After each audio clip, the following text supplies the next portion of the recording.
Hello, hello, hello. Give me a few seconds here.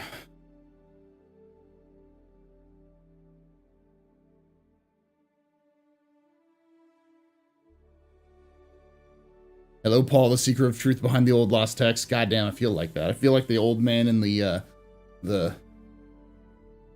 old man is like with a little placard that says the end is near.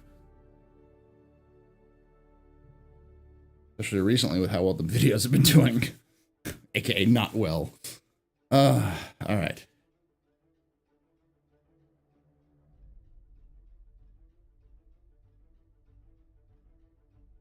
Give me one more moment. Got a Blade CCU today.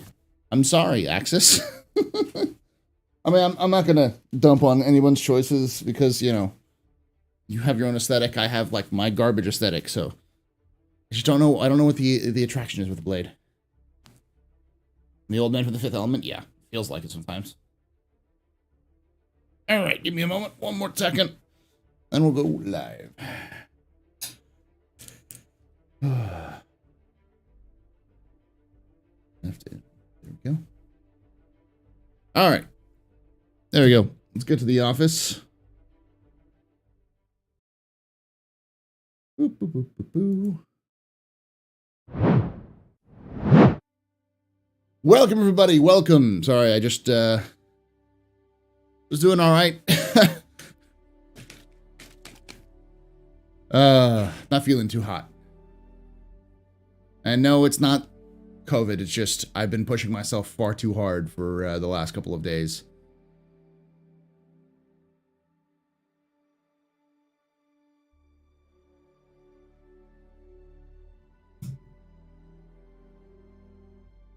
Oh, did it move to 2023? Okay.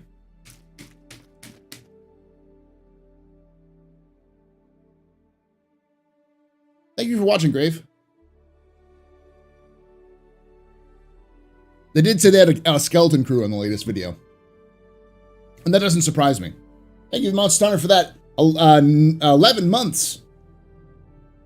You rock, my buddy.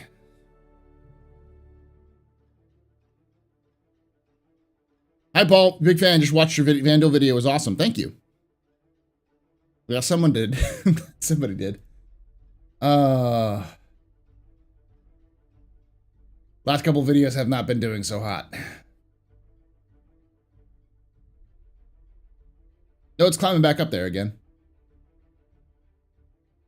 Did a video on Starfield lore, and because it was less than 8 minutes, yeah, it kind of got thrown in the dumpster. Hey, Velociraptor. Oh, let me, obviously I gotta begin with saying hello, welcome to the office hours. This is a live stream, so I do it to Twitch and to YouTube. So you can join, we just hang out and talk about Star Citizen. Join us live if you're watching this on YouTube after the fact. And if you notice, I go every so often, I get somebody who wanders in confused as to like, hey, I like the title. Why is this 4 hours long? Why is this 2 entire runs of the Godfather? And the answer is because it's a live stream. I only categorize it because I've got a lot of people who live in Europe who want to view it, or want to be, and people who you know, get to bed early and that kind of thing, and want to use it for background noise when they're you know, working and such. So that's why I leave it up there. This is much less of a directed content and more of a just general conversation. I'm watching them all. I love Lord. Thank you, Technoduck. I'm considering my character the Merchantman. It seems like it's probably a good option if you're, especially if you're a trader. I checked the progress tracker, but thankfully I picked up the when I did. She jumped 600. Yeah, I got her when she was 250. I'm really surprised we didn't get a concept shipped. We still have a couple of days. We could see it towards the end of the week, but I'm not holding my breath. I'm not surprised. Remember, like, CIG is nose to the grindstone for, and this is something I saw Noobifier talk about in one of his videos where he's talking about like Starfield versus Star Citizen. He mentioned something like our problem isn't tech, it's, you know, something else, and it's just like, no, it's tech. And I think I see this a lot. It's like, oh, it's what's going to, you know, we're going to magically see stuff added when the big tech comes in. And it's like, yeah, we are. But the reality is that Star Citizen as a gameplay, and I get why it gets frustrated, because I actually saw Level Cap doing talk with Board about this as well. It's like, why is this not a playable game? And it's like, it's just not the priority right now, and I get why. They need to get the content in to make it more of the final game that it was supposed to be. And there's this balance between playing the game now and where the game will be. You kind of have to be in the middle. And I'm not surprised that a lot of people like this, oh, the honeymoon phase is over. It's like, yeah, Star Citizen has about a month of complete playable content. And then you hit that wall, especially if you're a content creator, it's probably less. You hit that wall of, I got nothing left to do. And so it's hard, and there's not a lot of repeatable stuff, so. So I get the frustration, but it's going to require, you need kind of that balance between what you're willing to play and what you're willing to wait for. And as the reality is that between the content that's coming out for the back end, the persistent entity streaming, the Quanta, the Gen 12, and server meshing, all that stuff needs to get done in order to make significant progress. And unfortunately, in some cases, it just doesn't make a lot of sense to go through and fix bugs, which could be related to any of those things, because you're just wasting time and effort fixing bugs that could entirely be replaced because there are issues with the backend server, not with, you know, like a common issue is I did a box mission and the thing didn't spawn in or spawn through the floor. The problem about that bug is you can go through and try to find out what the problem is, and the problem is it could be that it's just the server that you were on took an absolute dump and didn't load properly. And that's not an issue with, that's not a bug, that's just an issue with, you know, the servers, which you can't really go through and fix until Gen 12 or persistent entity stream or any of those things come online, so.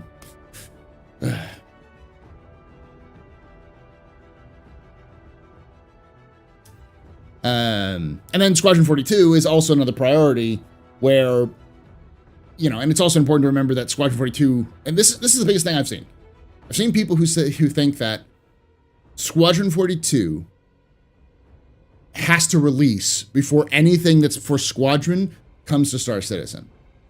And I feel like I'm shouting into the wilderness when I say, no, that's not how this works. They're the same game. Squadron 42 and Star Citizen are the same game. But Squadron's getting the priority.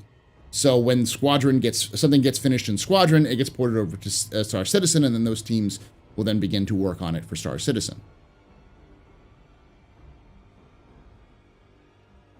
So you're saying pooping is already in the game, as the server's already taking dump all over the place. Exactly.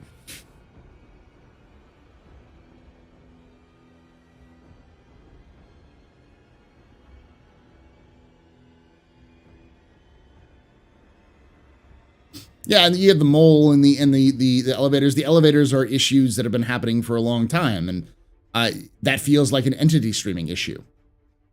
But when you have entity streaming issues, do you sit down and try to work out what the problem is, or do you wait until persistent entity streaming has been added and then go back and see if that fixed any of the issues? That's the major issue. Like, the major problem is that those pillars need to be finished before you can go and start monkeying around with code to figure out what the problem is with some of these, like, daily issues. I get it. And it sucks because I know people want to play the game. And the problem is this is one of those reasons where I see people being like, oh, I'm new to Star Citizen. And I'm like, okay. I hope you're okay with absolutely game-breaking bugs where the game tells you to go fuck yourself repeatedly to your face for months and then come back and play the game again. Because Star Citizen does not want to be played.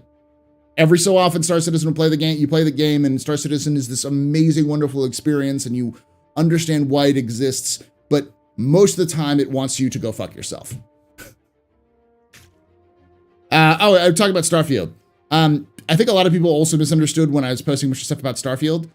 I've done a lot of work making Starfield lore videos. I'm excited for Starfield.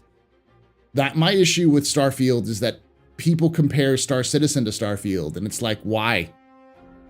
Do you compare Call of Duty to WoW? I'm sorry, it's more of you compare WoW to Dragon Age. They're both fantasy. They both have swords and sorcery. It's a dumb comparison. It's an absolute dumb comparison. And no, WoW can't kill Dragon Age, and Dragon Age can't kill WoW. They're different, completely different things.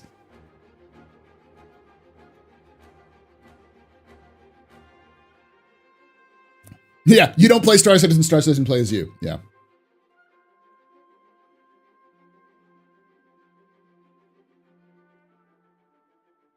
Nah, Starfield is, I think Starfield will do fine. I'm excited for it because it's got a nice, good, solid background, and I'm excited for the gameplay to come out with it. And they've obviously done a lot of work on it. This feels like a game that Bethesda has been building towards.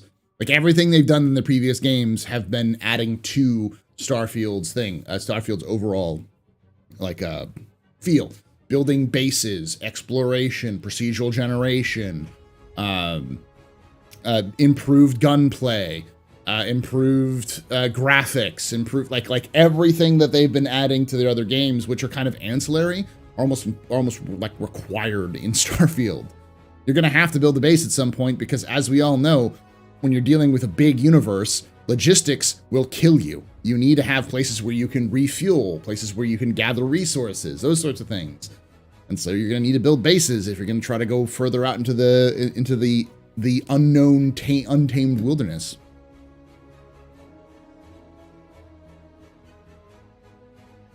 Being excited about Starfield doesn't mean not being excited about Star Citizen. Exactly. Any chance you remember the Titan/Atlas exosuits supposedly in the works for Star Citizen? Titan, yes. They're not called the Atlas. They're called the Titan suits. They're Squadron 42. That's an example of an asset that we'll not see until Squadron 42 comes out. Similar to the interior of an Idris and the Javelin and such. Except for, I guess, Fleet Week.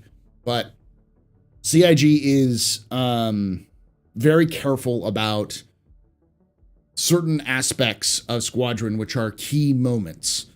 And you wouldn't want to have a moment in Squadron where you're supposed to, say, get into a Titan suit, or, you see a Titan suit land next to you and be like, oh, that's just a Titan suit. They want it to be a big wow moment. So, get why. Broken mold doesn't make the game unplayable, which is why I'm not surprised about being, still being broke. The Prospector is still working fine. Questions on Microsoft buying Activision. I feel like Microsoft wanted to do it because it was a good business move for them, even though as expensive it was. And Activision didn't want to get sued, so they were desperately trying to bail out as quickly as possible. Yeah, Atlas is the Spartan and Ballista. That's the Atlas chassis is that kind of thing.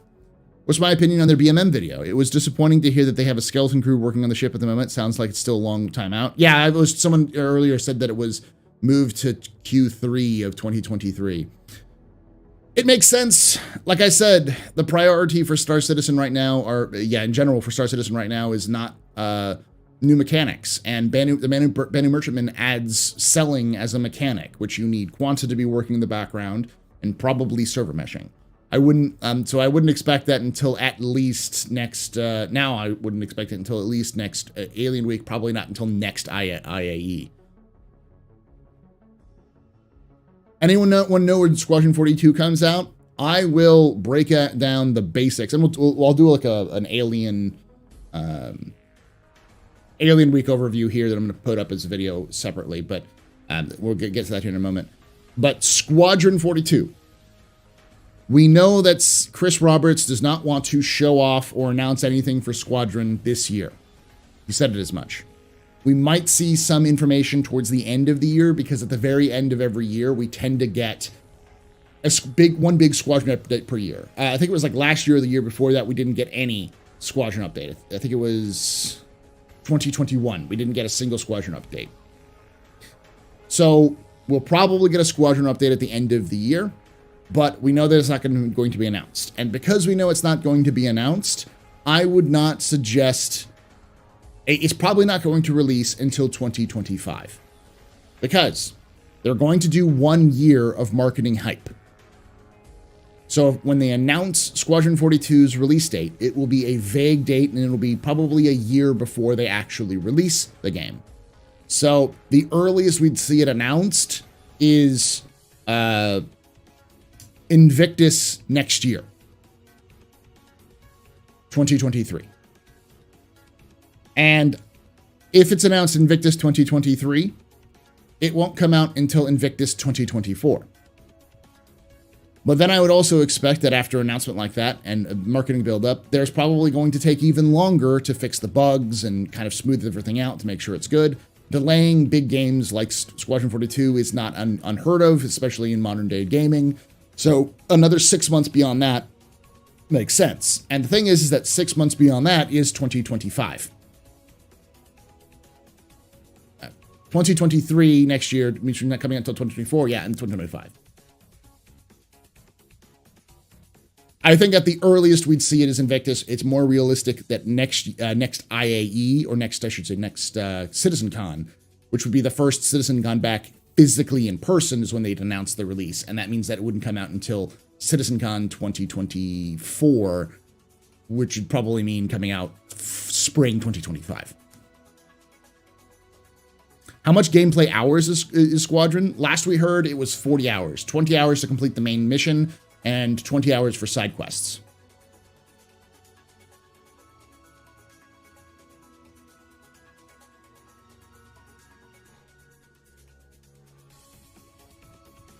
Probably about 44 hours. There's like 21 or 22 chapters, and each mission takes about an hour. So, plus side quests, but I'm sure not every mission has side quests. Did it happen to get my Twitch DM response? I haven't. I haven't looked at it. I have to go through and put that in there. I did see I gave away something to you earlier, so I just wanted to confirm that. But I'll take a look at that and probably give that to you at the end of today. Squadron 42 is less than Squadron 999. That's because Squadron 999 is superior. Question: what's your take on the Theaters of War being silently killed off by Sony? It's not dead. It's just not going to come out until after server meshing's in. I laughed at the wallpaper when it advertised no ammo and space transition and Starfield. Yeah. I'm calling E3 next summer 2024. Ships slips to fall 2024. No, because they're going to do a year of build-up. And they're not announcing anything this year. Chris Roberts has said that. So I would not expect that. I'm glad that he did, because it's a pretty nice for him thing for him to come out and say, it's not ready this year. Don't expect it this year. Don't we're not ready to announce it yet.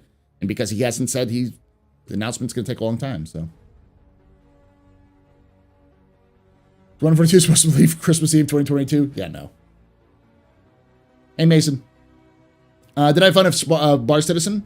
I flew down to LA from Seattle. It was worth it. Yeah, it was fun. I enjoyed it. Talked to a lot of people. I don't see why they'd announce it at a Squadron 42 event as opposed to initiating the hype train come more public. Doesn't even know about the project event. Because they want to get the big public events that they can control is when they'll do the announcements. It's kind of like the difference between a teaser trailer and a full trailer. They'll do a trailer, they'll announce it probably at, like, say, CitizenCon or IAE, and then they'll do it at an E3, but likely not E3. Likely it'll be announced at a Gamescom, if anything. But that won't be in the announcement. It'll be the Gamescom thing will come where they have, like, the full playable, like, new playable trailer. Like, they'll release a trailer of gameplay footage or like, for people at Gamescom on the floor to play it, like a demo or whatever, like this and stuff, that sort of thing. Squadron 42 is never coming, Lamau. Then no, sir. The game is doomed. Run for your hills.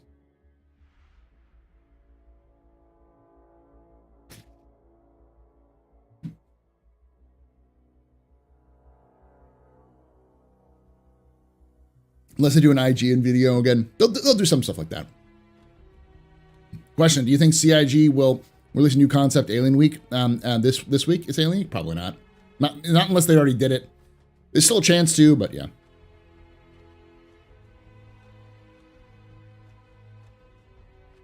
We are CIG side quest. Any ship can be fully crewed with an NPC if you've got the money. BMM should be comfortably fly with just 3. Yeah, probably a little bit more than that now because of its size increase, but I wouldn't be surprised. Squadron 2042, 2024, the marketing writes itself. We'll see. I hope. I'm still not suggesting it's going to come out until 2025. Just because we just do not have enough information from the CIG about it yet.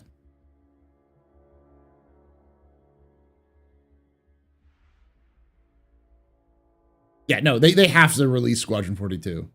Anyone who's like, it's never coming out. It's like, okay, cool. Join that bus somewhere else because I don't give a shit about your opinions anymore.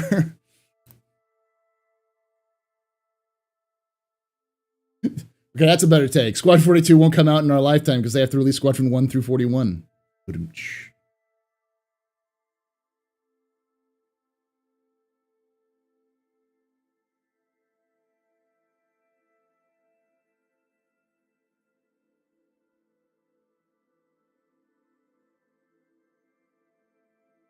That makes no sense, Death Trooper. What will you use to test persistence when 318 releases? Dead bodies in the middle of Microtech? Maybe they're preparing for some surprises. Think Q4 2023 is a good possibility? No. They have to do it a year in advance. Marketing doesn't work like that. And they have, like I said, they're not going to announce anything this year. They've already said that, so. That doesn't mean we won't get information. It just means don't expect an announcement.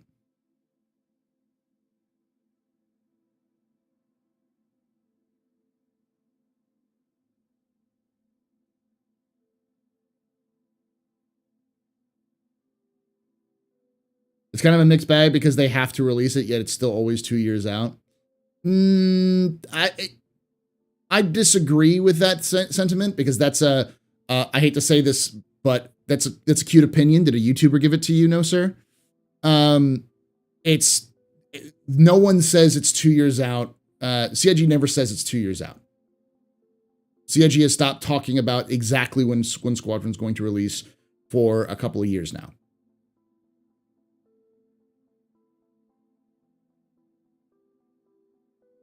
Is Squadron 42 on track to have VR support? It's hard to tell. They haven't said anything about VR support for Squadron yet. It might, but they haven't reached their final beta stage yet. I wouldn't be surprised if they reached a beta stage by the end of this year or early next year. Things seem to be clipping along if you've been watching the Squadron 42 monthly report videos I've been doing.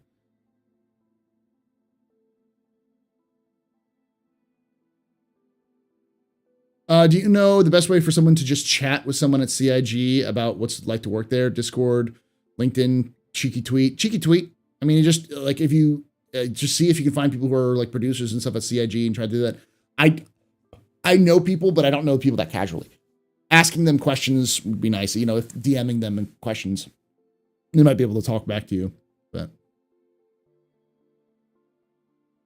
can we still make Answer the Call 2016 joke until Squad 42 is released? Oh, yeah. Yeah. I said beta.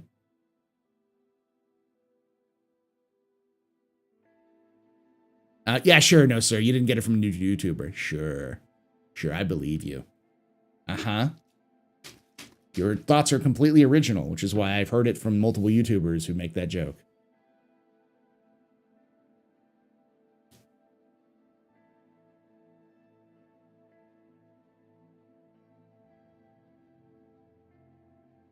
All right, Alien Week.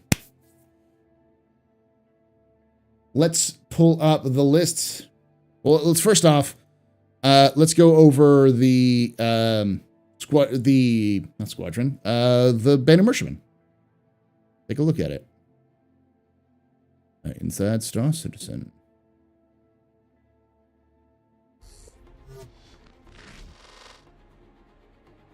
I'm going to skip through the initial parts. It's good, but like...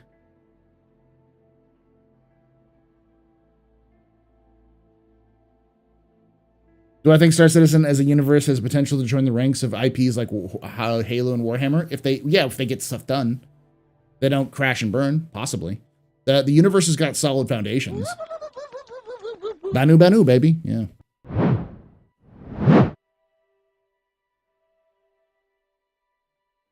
It's wings with the new animation designs for them for how they're actually going to deploy.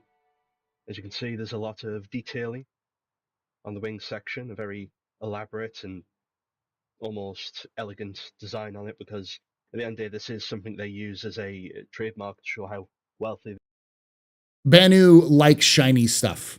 Their whole thing is shiny and gaudy. Like well, not to say gaudy, but it's like uniqueness. They like being unique. They like being shiny, and it's not necessarily like something that is valuable, but something that is rare or something that obviously took a lot of work and a lot of artisanship.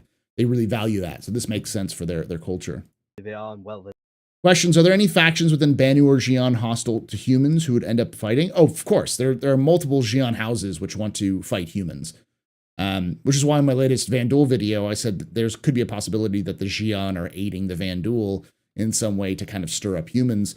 It could be a rogue Xi'an house that's doing that, not necessarily just the entire Xi'an government. And as much as the Xi'an would like to say they're one government, they aren't. They're a fractious group of people. If you have coin. So. We'll go over the Xi'an transmission. I'll go over it a little bit. Jail did a full video that I suggest go watching. I'll put the link in the description and everything like that. He did a full breakdown of it, and he has a summary at the end, but yeah. They're doing as a trader. That's a lot of detail, even for grey box phase. Yeah, it's a new art style. We've done the Defender, obviously, but for the UK team, it's a kind of new art style, and also the Defender is vastly smaller in terms of its size. There's our normal kind of approach to how we kind of layer in the details has needed a bit of kind of alteration, and we've had to kind of think about how we're going to bring in some of those smaller scale elements to give a better sense of. When do we find out about the Xi'an trading with the Vanduul? I remember the Banu trading with them. The Xi'an's new to me. The same post that talked about the Xi'an trading with the Vanduul, or the Banu trading with the Vanduul. They said the Xi'an also trade the Vanduul, but it's very old lore. As far as I know, it has not gotten a retcon yet. So they do still trade with the Vanduul, but we don't. For instance, humanity as a species doesn't know that. That's something that players know, but that humanity doesn't as a culture. Size and scale, because. So would a Banu like a house made from tartar? Possibly. I mean, it's not necessarily what it's made of. It's more of its craftsmanship. It's if you have something that's really well made. They'd like a house made out of garbage if that garbage was made, artisanally, like artisanal garbage. If they took that, like say recycled components or recycled bits and, crafted it and made it into this beautiful shape. Doesn't matter that it's made out of garbage. What matters is it's a beautiful, unique shape. Yeah, when you zoom out from this ship, you still want it to feel huge. And it deserves to feel huge. It is absolutely monstrous. So I think we've had to spend a bit more time working out how we're going to add detail to it. There's still a lot to be done. There's still a lot of the finer details to be added, because that does impact in how we model the ship, how we make the ship. So yeah, it's been a fun challenge for the artist so far. I understand there was a recent change to the animations. Yep, I'll have to go get in. Thank you for that. Gifting that to Two Tack there first, Tasty.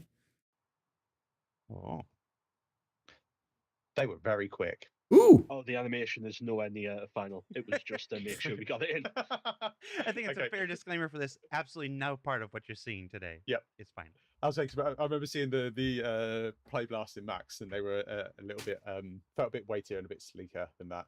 But yeah, there is some kind of subtle movement where panels open up and they allow for the kind of like the rest of the wings to slide in. And as with everything we do, we make sure that there's not 3/5 of the going menu on. Things actually kind of fit and function as they should. So yeah, it gives a few more challenges, but I think the end result is a much nicer kind of silhouette when you see this thing parked. Let's move inside. Let's start with the bridge since we're already there. Okay, so the interior of the ship, like I say, is the main like you're going to see now, is mainly in kind of white box. The concept mesh gave us like a really good starting point. As always with concept meshes, we had to do a fair amount of kind of optimizations and remodeling to kind of get it to the point where we can get it into engine and kind of start walking around it. The bridge is trying not to say the same thing for every area. It's massive, and that, you can just any area of the ship you go into, just know that in the back of my head I'm thinking it's huge. We've obviously got the kind of like the 4 control seats. Mark, do you want to talk through the different functionality stations? Yeah. So, as ever, the Banu don't have captains. They're a very family communal sort of unit. So, Sort of. He's right. They're called Suli, and they're more of a community. You have an Esso Suli, but an Esso Suli isn't really a captain as much as they are like Padre de Familias. They're the leader of the family. And you have to listen to your Esso Suli, but again, your Esso Suli is like your dad or your mom.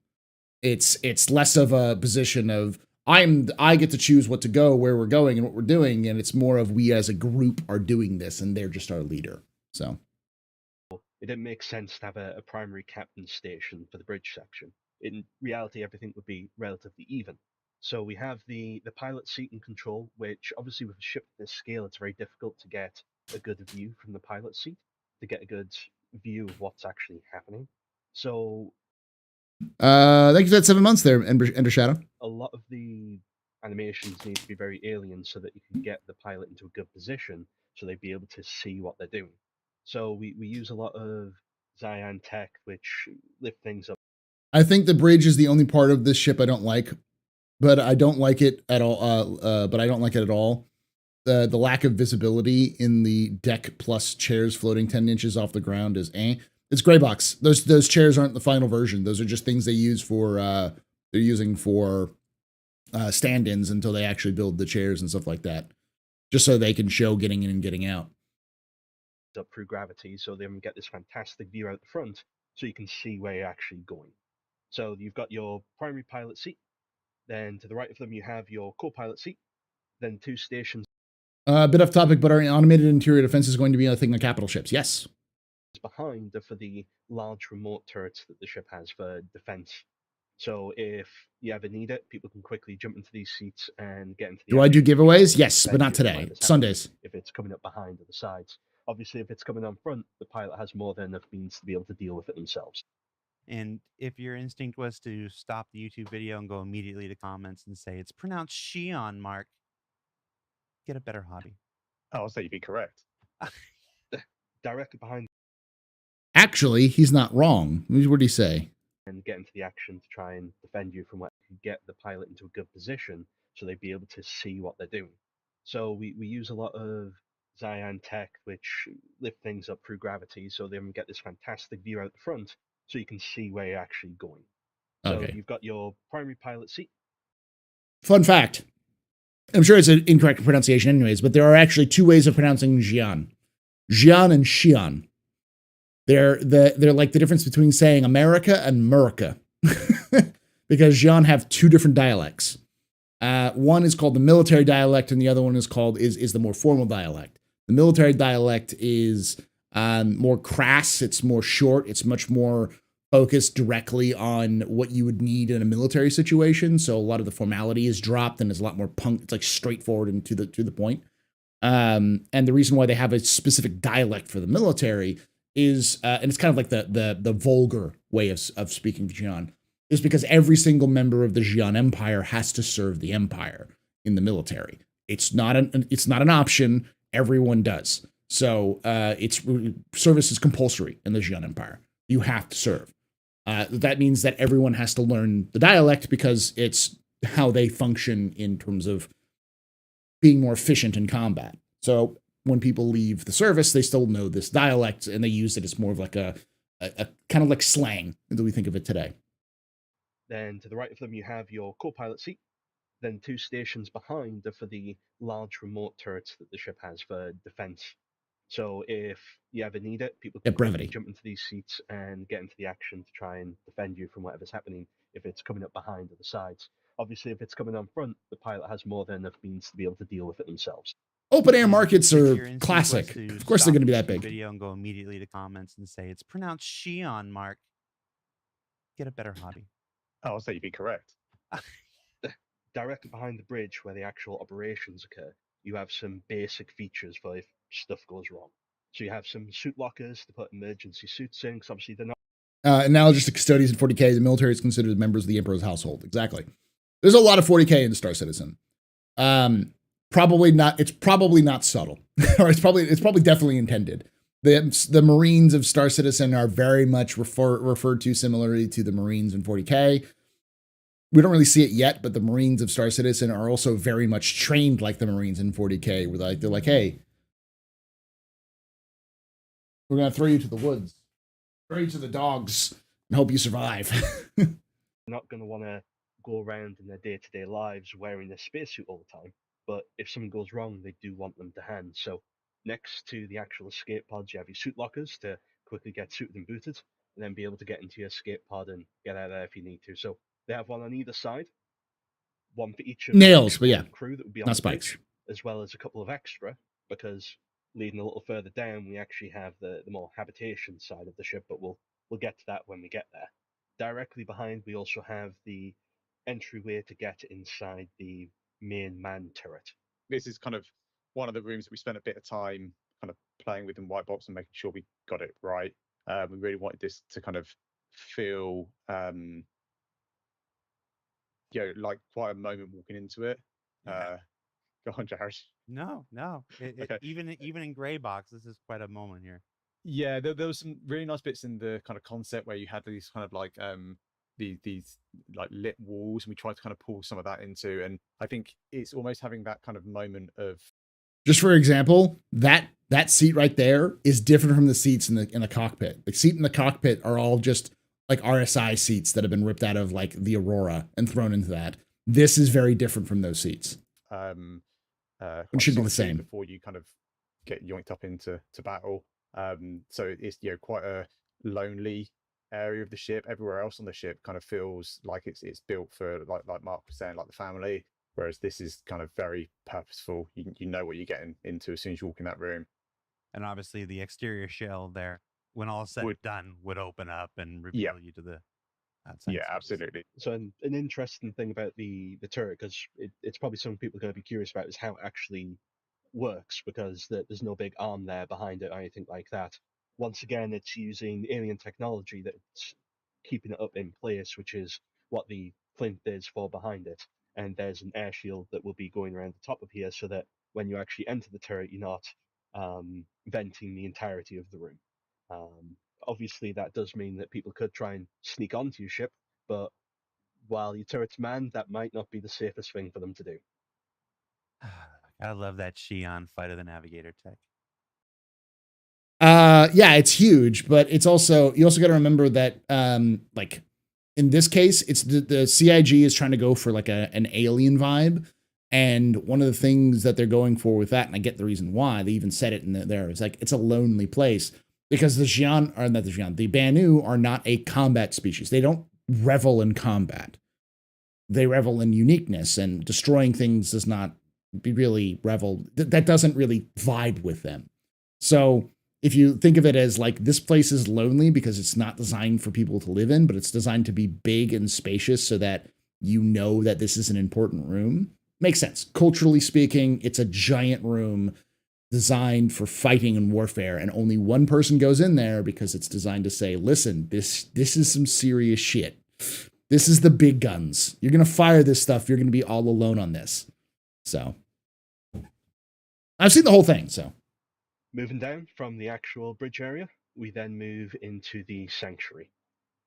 So the Banu are known for being very multicultural when it comes to their religious beliefs. So they have a entire area dedicated to worship, to fortune, to hoping that things are going to go well for them. Two gods, the next trade luck and trade. So this is sort of at the end of the tree of life, which is how the entire ship's built around. And it makes sense for it to be at the end of the tree because it's where everything comes out from. So it was important to keep that feel that it runs through the root of the ship. Going off the side of the just since you revisit the chair asset thing, the comment about the bridge chairs not being assets, the choice, it's about the choice of having them grav lift so high above the deck. It seems fine. It'll look different when it's in final art, just in general. But, you know, hey, if you don't like the aesthetics of Banu or Xi'an, because it's very similar, Banu obviously use Xi'an tech all the time because that's how they work, then just don't bet the ship. The sanctuary area, we have the med bay, something that people are very curious about where it actually was. It's just off to the side, just behind the bridge, just near where all of the actual habitation is. You have a primary medical care bed, which will do your day-to-day actual healing, and then you have recovery beds similar to the ones we have on the Carrack. Now, rather than just being a bed, decided to try something a little different. It's now these pools of healing gel. Also, yeah, the Banu are like 8 feet tall or recover. something. It makes sense to scale to feels cavernous. Yeah, well, you also got to remember that part of the of Banu culture is what is it? The thing? Presentation is the best way of putting it. I can't say the word. Ostentatious, I guess. Ostentatiousness. They're all about presentation and having giant elevating like Gravlev chairs in these huge rooms is not practical. It's not the point of it. It's the point is saying, look at fucking me. Cover from any significant operation that you had. Yeah, I think yeah, this was again an excuse to kind of No, just mud push bath. the That's ship what those are. These are mud away baths. from what we're used to seeing. So originally we had like the 3 beds lined up in here. I can turn it up a little bit. And you know, it was functional. It was, I didn't want it to be overpowering my voice. That's the only thing. you know, it still looked good. It was just like, do you know, it'd be really nice if these, you know, if you had your operation and then, you know, you just sink down into that recovery pool and yeah. I am drippings with goo. Yeah. So these are not health beds, they're not medical beds. Those are recovery beds, which the fact that they have them on the Carrack and they have them here tells me that they're definitely planning on having some sort of cooldown device in the future for medical.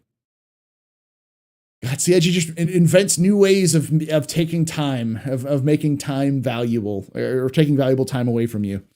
No wonder they haven't activated that yet. Exactly.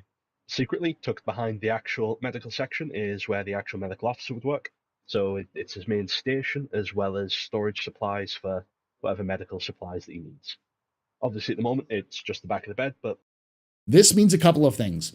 One, as you'll talk about here in a moment, this is big because it also tells us that at its core, medical gameplay is going to start to change because all of the beds, like the regen beds and such, they have like, and listen to it and I'll just show you.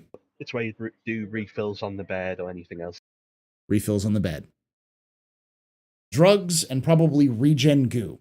This means that all beds with regen capabilities have resources, which means that there is a limit to how many regens you can do on these beds. That's huge. Because that was one of the big sticking points that I pointed out. Like people are like, oh, well, it doesn't make any sense for tier 2 beds to be able to regen. Just make it tier 1 bed. And the answer is, well, they do it by limiting resources. So you need to have a certain number of resources. Why would you have a tier 2 bed when tier 1 beds, or a tier 1 bed when tier 2 beds do everything? Because tier 1 beds are probably more efficient at resources and can do more things overall. Tier 2 can regen, but it's like an emergency regen sort of thing. It's not necessarily designed as your basic regen return back to life sort of situation, because it's probably only got enough for 1 or 2 regens. That you'd need to do. Obviously, the doors across the entire ship are very alien in appearance. So though they make sense, but at the same time, like it was very important that you're going across this to make everything make sense to the human eye, but at the same time be so different. I read that CIG is going to remove regen from all medical beds on ships. I have not heard that.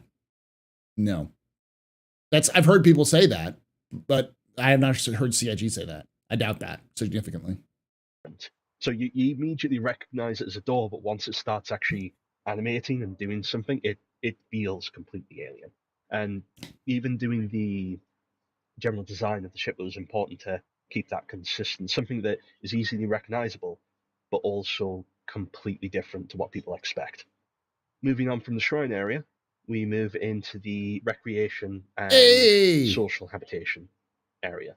So you've got your food maker, along with areas to actually eat, as well as the actual social area. So people can sit around, talk, plan stuff out. And I think one of the things that we try to tackle here is obviously we have very strict metrics for our human characters, and the Banu as a race are generally a bit taller, a bit larger. So there's that kind of balance between making things work for both scales of character and making sure that. Might be worried if for Disney cease and desist they did anything like a back to tank. Disney doesn't own the rights to healing baths. Those things have been around in human history for forever. What you see in the medical bay of the Banu merchantman is not a healing bath; it's a recoup bath. Those are the equivalent of beds. So effectively, what they're saying is that, at least for medical speaking, what you see there is like a medical bed, not a medical bed, like a not even like a gurney. It's like those beds. It's different between like the medical operating table and like where you go after you're in the hospital and you're kind of recouping. Those sorts of beds are what those baths are. The hospital bed, yeah, not yeah. We don't end up with let's say like the child in the seat. I remember we brought it up in one of the update meetings, and the consensus was, well, this is a Banu ship. And whilst they support all the other races that we have in our universe, ultimately it's their ship, and so things should be made to their scale. Directly off the habitation area, we have a secondary control for the hangar section. So if someone needs to actually be allowed to enter into the hangar, you have a separate control room to allow you to open up the hangar doors to permit the additional ship to come in. Once again, those real cylinders, those are probably not cylinders with goo. Those cylinders are probably like aromatherapy. If I know anything about the Banu, that sounds like the Banu. It standard does, but the whole animation, all of it's very alien. And obviously, when we get to kind of final art, we'll dress this up so there does look to be some functionality there, because we don't want it all to be space magic. It still needs to feel like there is kind of mechanisms there that are supporting these things lifting. And does Xi'an have capital ships like the Banu? Yes, they do, but they're vertical. Being able to kind of hover and float. Coming off the habitation area, we have 2 staff lifts. So like a rehab bed, yeah. Specifically for the staff to allow them to move around the ship a lot easier. We'll come back to them later because there's a better point to show them, but they just give you more access just because of the size of the ship. We needed to have multiple ways to get up and down. Otherwise, if you healed by fart gas, you have to get better to get away. Oh, it's so true. It's so true. I just think of the Banu being like humans like nice smelling things. This smells nice, and it's effectively like Glade plugins that they think they're going to heal you with. It's like, they're trying really hard to help you out, but they have no fucking idea what they're doing. If you want to get from one part to another, you'd have to run the entire length of the ship, go down the floor to run the entire length again. So we added multiple ways to move up and down between the ship. Aromatherapy. So at the rear here, we have the we have the crew specific lift. This has access to all of the floors, unlike the customer lift. This is the passenger entrance area. So the lift 6 floors will go to this floor for all of the passengers, which then gives them a little foyer area before they enter whatever floor they're on. We have the meeting area. So this is the conference room where important delegates would come to discuss significant trade negotiations rather than I'm going to buy a power plant, I'm going to buy fuel. This is where serious conversations and serious negotiations. Make him in my black, yeah. Yeah, this has got like a really nice view out over the cargo hold. Those you want to know what we're talking about Xi'an capital ships. These are old concepts right here. Now, does this mean it's going to be something exactly like this? No, but I would expect something like this, but done in the style of the Kartual or the Gatak Raylan or the the Santokyai. It's like this, but probably smoother in the long run. This is back when they were a little bit more bulky in their design style. As well, doesn't it? Yep. To the side of the actual meeting and delegation room, we have the VIP suites. Last we heard, the So obviously merchantman your is like VIP delegates are going to want 3 or something 4, nicer, a bit more but I'm special guessing when it 4 or comes to 5 where probably they're resting. maximum. So they have their own private chambers so that they can rest and relax and freshen up before they actually go do any significant meetings. And again, this sort of room highlights a lot of the I guess the shape language and the difficulties on the ship. Is that everything's curved, everything flows, and there is that kind of like real kind of like leading shapes that kind of like lead you through the ship, as opposed to what we're so used to on a lot of our 4 or 5 or Claimer is 5, and this thing seems much bigger to me. It's the size of an 890 jump. But you got to remember that the main purpose of a Banu merchantman is merchants. Like, to actually pilot the ship, it seems like you only have 4 seats on the bridge, and then 1 gunner seat in that middle. So 5 seems about right. Maybe 6 overall. You don't need a lot to pilot the ship, because most of it is a floating bazaar and or cargo bay, but you'll probably have more than 5 to operate it. Human manufacturer ship. How many alien species will be in game? 4. 5 technically, but we don't. One of them isn't in contact with humanity. We know they exist, but they're kind of they're an antagonist species to the Xi'an. But the 5 species are the Xi'an, the Banu, the Vanduul, and the Tavaran. The Xi'an are a species of a highly advanced empire, highly interconnected. They are kind of main rivals in the verse. Then you've got the Banu, who are like this very broken and dispersed, more mercantile species. They do more than just trade, but they focus on things like perfection. They're grouped into these little tiny groups called Suli, and they're called the Banu Protectorate because they work as a group. To protect all of themselves. Like they only deal that with the outsiders and such.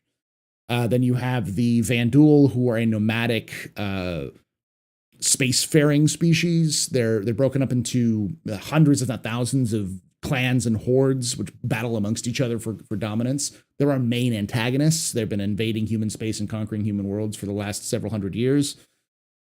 Slowly but surely.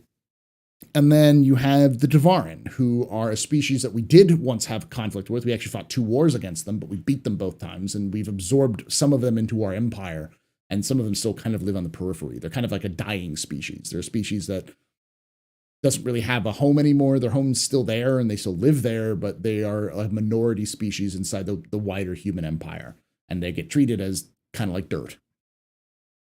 Ships, whereas everything's hard and angled and flat.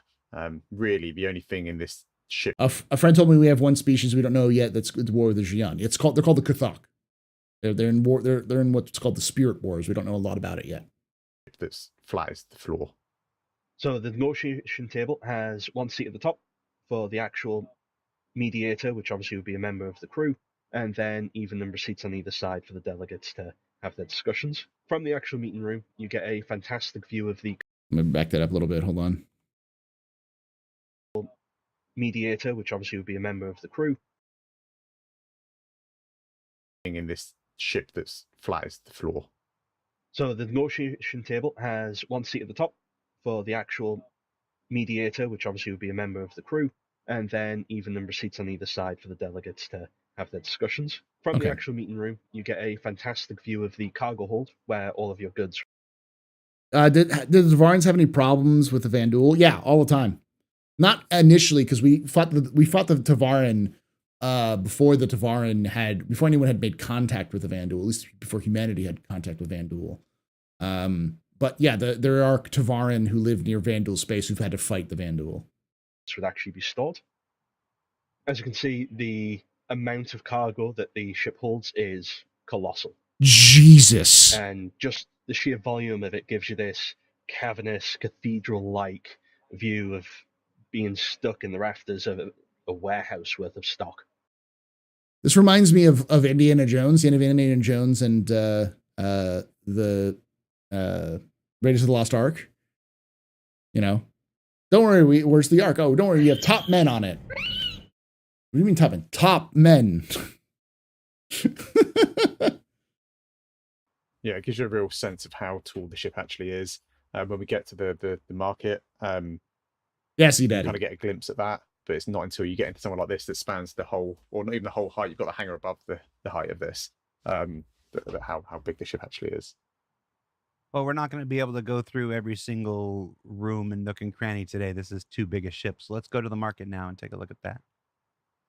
So I think this is what a lot of the kind of customers are going to see when they first walk into the ship, is this sort of like reveal of the market area. And what we tried to do in this area is kind of everywhere you walk into it, you're kind of walking through it. Is it more stock SCU than the big hull guy? But then no, probably not.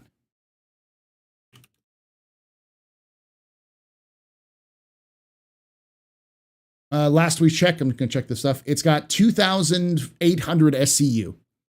And the whole C has 4,600. So, and the whole B has like 600, I want to say. There's a huge ramp up from 300. So the whole B has 300 and the whole C has 4,000. And so the Banu Merchantman is between those two, but the Banu Merchantman has interior storage compared to the whole C, which is exterior. It's the difference between a truck and a floating bazaar. A small tunnel, or it's definitely taller than 890, maybe a little bit. Quite a tight space, so that when you kind of do walk into it, it does then open up and you can see that sort of like that grandeur and that height of the ship. And this is only 2 out of, I think it's 5 or 6 floors at this point of the part of the ship you're in. But I think it's just a nice kind of like reveal of the overall kind of again, just repeating that size and that verticality that we see in the other areas of the ship. I think we've already shown a lot of the concept art of this area already. But the idea here is that you've got this hollow in the middle that will kind of will allow the traders to kind of show off some of their items that might not fit in the shops, or might be too valuable to place in the shops. So yeah, it's a very exciting area of the ship, this part. The way he's just talking about it, it seems like he's more designing it towards NPCs than players, which is interesting. So I wouldn't be surprised if NPCs get more of these functionalities when it first comes out than players do, but who knows? Okay, and if you shoot a whole C, will you be able to dislodge individual cargo boxes, hypothetically? Possibly. The last area we want to show you today is kind of the area that we spent a little bit more time on. It's a little bit further along. We tried to take some areas and push their visuals, so we've got a good understanding of how much work's involved, and what the kind of like the final ship is actually going to look like, because it is such a large ship and there's going to be a lot of people ultimately working on it. I think it's good to have that kind of key area that you can kind of refer to as I love it. Yeah, this is what the Merchantman's all about. And whilst each area of the ship will have its own feel, will have its own kind of style and in its own forms, I think this is a good indication of the kind of elegance. And if you imagine this is the crew area and the guest area is going to be a level above this, I think it gives you a good idea of what we're aiming for. 70s party The bit. other thing is with the That's obviously, I think those are the crew quarters, right? And those are it's more communal. That central place is obviously like a communal bath of some kind, and that's very Banu to have your bath the same place where people are sleeping. That's very Banu. Because you got to remember, at the end of the day, Banu are a family, and I mean like that in the most cliche version of Fast and the Furious, family. But beyond that, and it's also as corporate speak here at such and such incorporated, we're a family. Like, yes, but also like family. It's like both at the same time. They don't see the contradiction of being a business and a family at the same time. The Banu, they're very communal in how they actually live their lives, so it didn't make sense to have Originally I thought it was going to be this year, but they've with them saying that they're doing a skeleton crew, And they'll once they get more people available for it, they'll put it in there. That tells me that they're for sure. They feel like they're going to have more resources towards the end of the year, and it makes sense that they just have a lot of things and people on other aspects right now. So, yeah, the UE Xenolinguistics Institute has links there. Those are pretty good. There's 2 full PDF documents on the Banu language and the Xi'an language, which also includes cultural aspects too. But no, I don't think that the HUD of the merchantman will be written in Banu language. I think there'll be Banu language everywhere, but especially for players, it'll be written in Common, UEE Common, which is just our English as their stand-in. Separate quarters or separate captain's quarters, because that's just not how they live. And I'm glad I got this ship when it was $300. I got it when it's $250. It was much smaller too. Getting the social pit for them to be able to sit around and talk and relax and socialize, it was an important thing to make sure that we got in. The space needed to feel fine and elegant, but also homely. And that's pretty much where we're up to with the Banu Merchantman at the moment. This is kind of as hot off the press as it comes. So that's what they're Merchantman at the moment. This is kind of as hot off. That is the original concept for it. You can see like the cathedral sides for it. The press as it comes. There's a lot of areas of the ship we've not shown. That's the first time we've seen this one. The jellyfish in hollow in front of this. That's the marketplace. Yeah, we're really happy with the progress. Can Banu speak UE Common fluently? Yeah, they do all the time. This ship gives Jedi Temple vibes. Yeah, I can see that. Kind of see this is that's the main gunner seat in the back there. Made so far, but at the moment we are kind of at that point where we've got a skeleton crew just kind of working out everything that we need to get done to deliver the ship. When time permits, we'll be able to ramp that up and bring on more of the team to kind of get through the amount of work that's involved. Super excited with where it's up to. I think it's going to be one of those that kind of stand out, one of those hallmark ships that kind of defines what Star Citizen is. Bizarre, yeah. It shows that there's more to our universe than single-seater fighters. And how does the uniqueness of the lore hold up to every space whale having one? It's not unique. So they did a little bit of a retcon for this, where the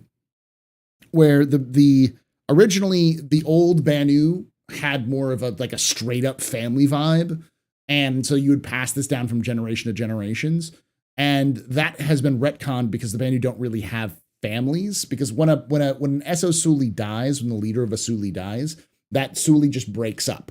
And some people will leave to go join other Sulis. A new SO Suli might form and then bring some of those people back. They just kind of go to their separate ways if they need to. So obviously, like a Banu merchantman might be passed down from one SO Suli to the next, but they may have no relation with one another. They just might be, other than just being the new SO Suli. These are not necessarily rare as much as they are uncommon. So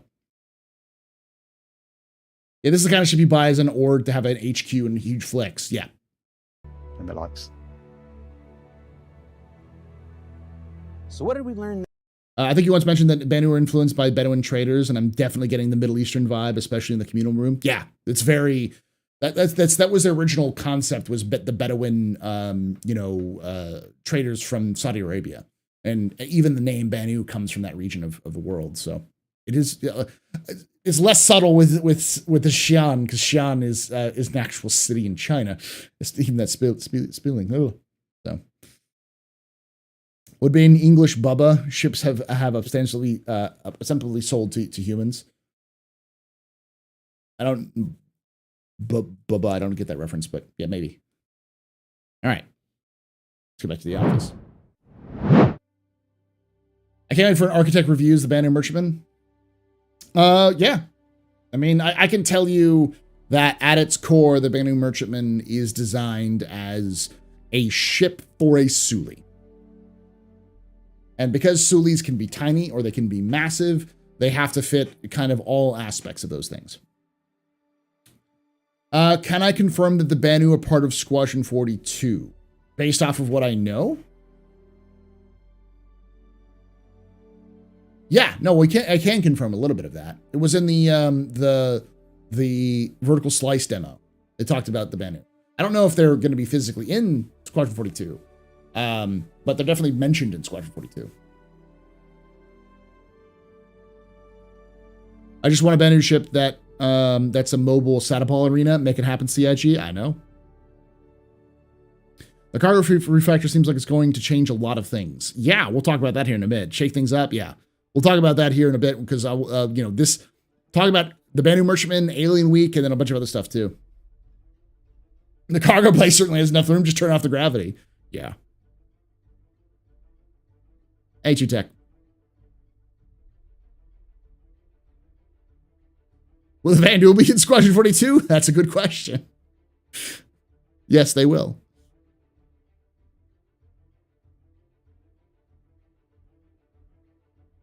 Sir, judge my alien. That's not fair, Papa Dolvac. That's really not fair. But I will.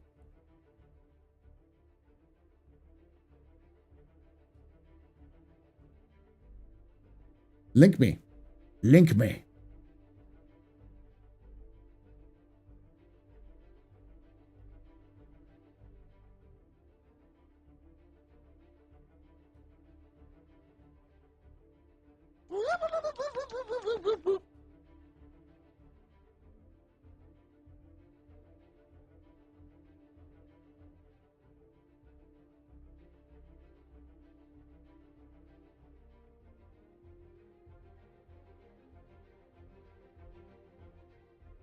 I like it. Big beverage, right?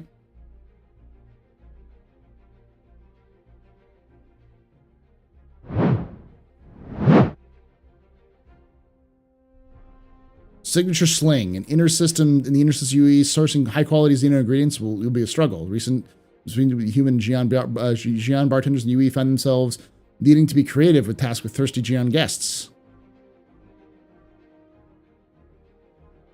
Aim for the distinct red splash on the surface of the drink. Yeah, I like it. I like it. It works. Works.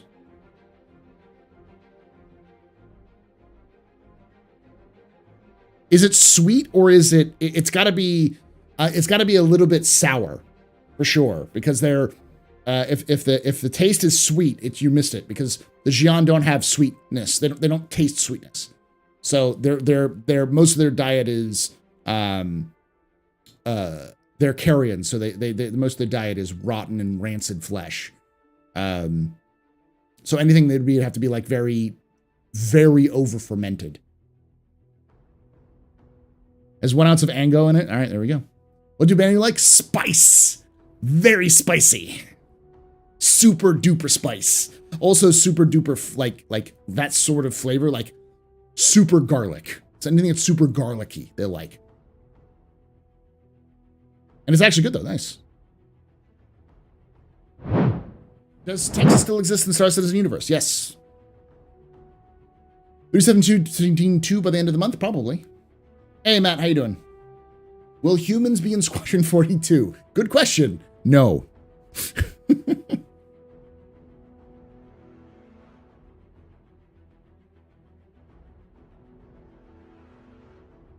To make them arrabata, like my nana used to make. You're making me scared to judge these, to taste these when they judge them. Dolvac should be fine, but I assume that all of these will also have to be consumable by humans. Tavaran, I don't know about Tavaran drinks. There's no real like lore about Tavaran, but we do know they live in high altitudes, so I wouldn't be surprised if Tavaran have a much stronger preference for cold drinks, something that's super cold, and sugary. So. Banu must have some gnarly looking teeth, probably. What do birds be tasting? Well, the problem is that most animals don't have sweet tastes. As far as I remember, sweetness is not a common factor and a common taste that exists. Confirms what refuse all Vanduul for antagonists.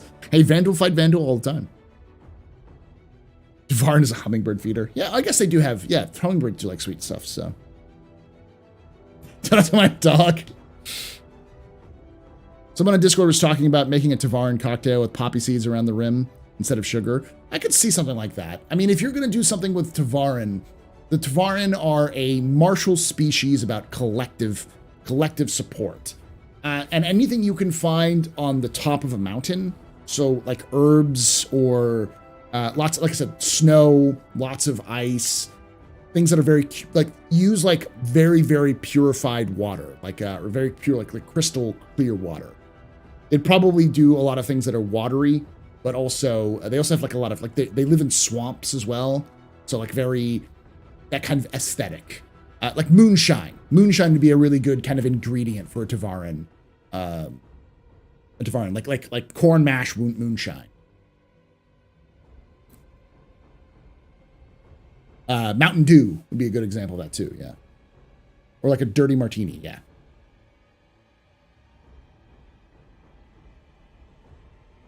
Moonside slushy, yeah, something like that. Tavarin's very much like Japanese feudal era and Edo era. Yeah. I mean, their society is very similar to that because they very much have this Bushido society, but their actual, like, where they actually live tends to be high on mountains. Was their original habitation, and right now they live in these swamps. It's very low below, like the slums of Calith are very much in this these swampy areas where the Tavarin live, because they get pushed out of where they used to live because humans live there now because we conquered their home world.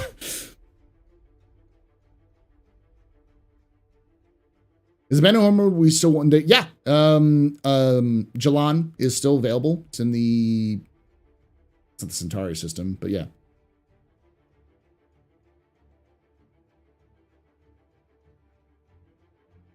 Oh, no, Banu homeworld. I'm sorry. The Banu don't have a homeworld. We don't know. Banu don't even know if they have a homeworld. I thought you were talking to Tavarin. Yeah. Are Banu tree people? Yes, they're the tree people. We don't know what species they are. Based off of what I've looked at, I think that a lot of the visual arts were probably taken from not necessarily trees, but like, they look very similar to coral reefs. So I wouldn't be surprised if they have that kind of like coral background where they're from, say, like a very more aquatic sort of things. Jalan is Elysium. Thank you. It's not Jalan anymore. It's Calith. Or sorry, it's not Calith anymore. It's Jalan. But OGs call it Calith. When do we get a cube lore video? I haven't installed it, so I don't know. I have to look up the cube. What's in the cube?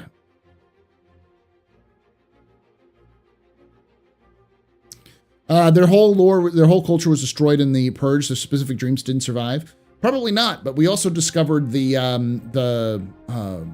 Cabal system, which has like stuff from that time period, which is just left around. Probably even databases with a lot of information on the Tavarin. Maybe degraded, but we still have it. So they probably have some cookbooks that survived in that era.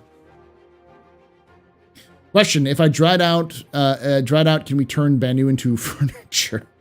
Ouch. No, please don't do that. Is there a lot of Tavarin lore? There's not as much Tavarin lore as there are Banu and Xi'an lore, but there's definitely some. The problem is we lost a lot because of the purges at the end of the Second Tavarin War. Question: aren't Tavarin trying to get back Cabal where they lived there again? Sort of. The majority of the people studying, majority of the scientists and engineers who study Cabal are Tavarin. They're working for human companies, but they're Tavarin. Because like Asperia hired a bunch of Tavarin engineers and cultural experts and historians, those kind of things, they brought them in to study the Cabal system. Or to Cabal, to like the remnants, to kind of get a little bit more for them, because they wanted to like be as authentic as possible, sort of thing. But yeah, it's actually restricted. Only scientists and engineers and military personnel are allowed in the Cabal system. Maybe because we destroyed them? That's true. It's a bit of a, as I've said many times, is that with the important thing to remember about the lore of Star Citizen is that everything we see is from the perspective of the UEE. So everything we see is a UEE perspective on something else. So when the UEE says the Devarn destroyed themselves rather than and burned all their stuff, rather than, you know, because they felt like they failed Rijora, like they failed their proper code. That probably is a little true, but it probably didn't help that the Mezzers were incredibly xenophobic. So, oopsie doopsie, we did a wee whittle genocide. Yes. After the Starfield trailer, I think it's time to introduce new manufacturer and only make ship modules. You have to build a ship from scratch. The Victor's right history, yeah. It's not necessarily true that, like, as a historian, it's important. I hear that a lot, and it's like, that's not true. It's that the Victors color history. They're the ones who shape our interpretations of history. But we get records from defeated cultures all the time. It's just harder to access sometimes. Got in late. Have you talked about your conspiracy yet? Oh, yeah. So those of you who don't know, I have a conspiracy in the latest video. You should watch the latest video anyways, because it's currently doing garbage numbers. It's one of my worst performing videos I have done in a while. So here's to hoping it improves. But, you know, it seems like people aren't interested in lore right now. I did a video on the Vanduul threat, and one of my theories is that the Xi'an might be interfering with the Vanduul, because we know that the Xi'an, when they made first contact with humanity, they demanded all maps of human space. And humans were really nervous about this, but eventually they handed over all maps of human space because they needed to get the people who did a little oopsie-doozle woozle and tried to terraform a planet that the Xi'an were living on. It'd be like someone showing up to your neighborhood with like wrecking balls and being like, "Oh yeah, all this place is abandoned," and you walk out with like the entire neighborhood walks out with guns and be like, "I'm sorry, what the fuck are you doing here?" Yeah, no, you're coming with us now, buddy. As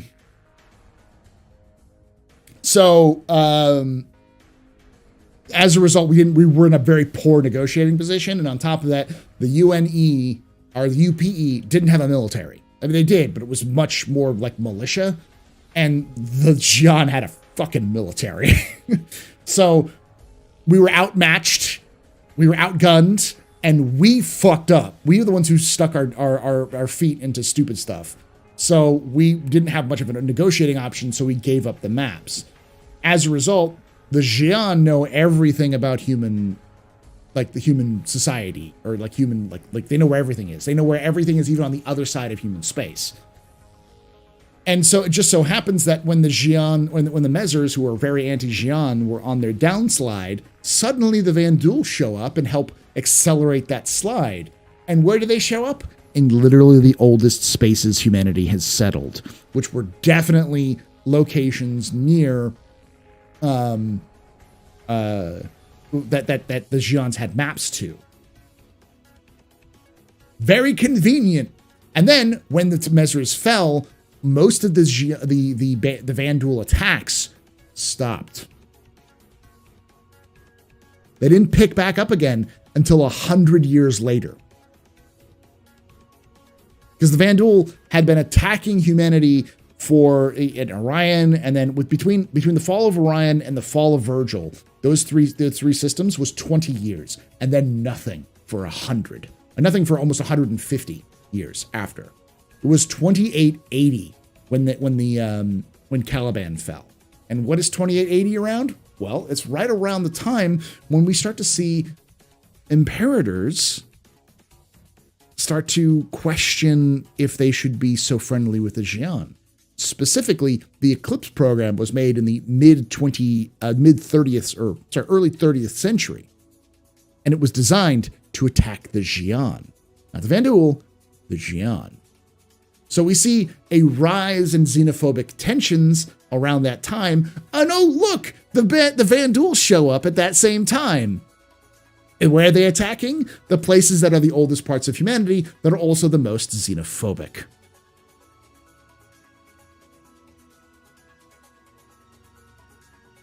Seems rather convenient.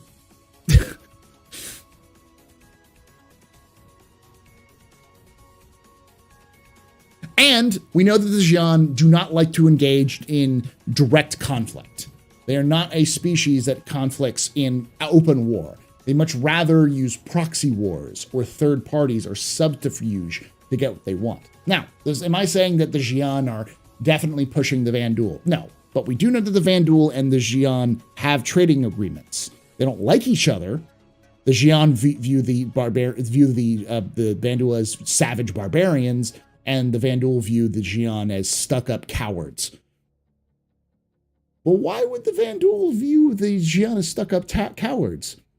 Maybe because they know that the Xi'an, maybe some Xi'an house is paying the Vanduul to attack a certain area or giving information about certain aspects of, maybe slipping some Xi'an intelligence profiles into some notes and sending them to the Vanduul to let them know, hey, go attack this place. It's underdeveloped, or it's unprotected.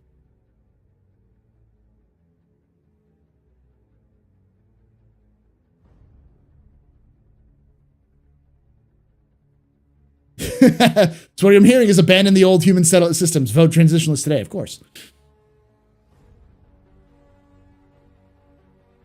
Well, the thing is that there's a lot of space between humanity, or between Vanduul and Xi'an. The Xi'an. So they definitely don't have a direct border between them. But we do know that they interact with one another.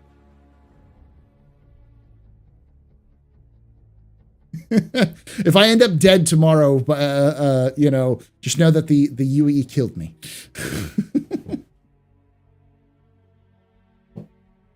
Yeah, why would they think that? It's a very specific description. Exactly.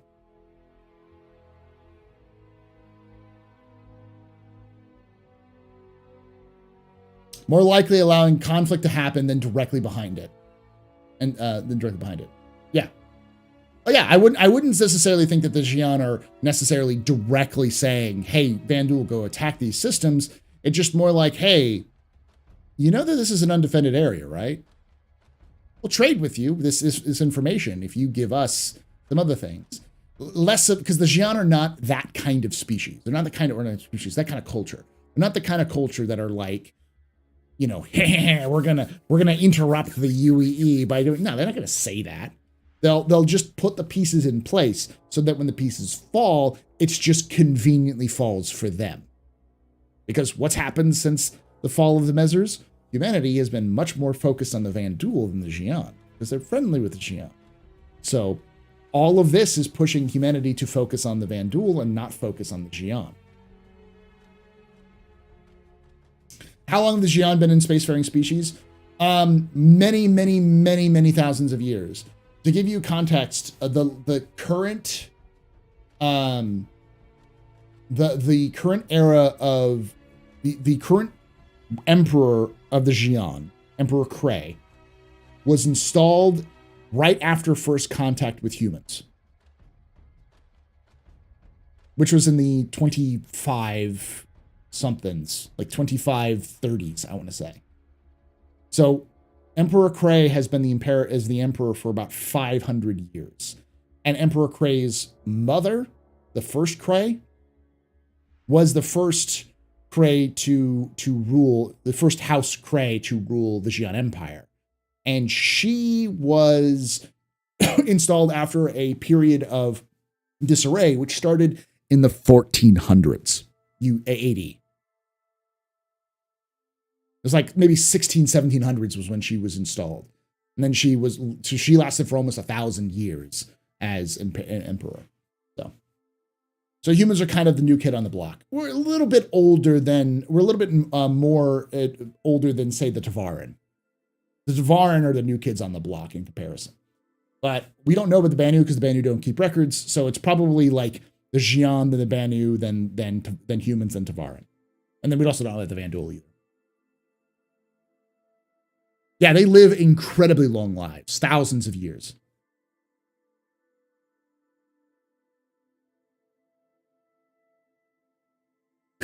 The Banu only live about 30 years.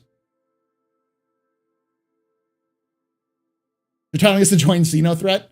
No, I'm just saying that, like, And it's important to remember that like the Xi'an are not a mono block. They're not one culture. They're dozens, if not hundreds, of houses, all loyal to the Imperial House.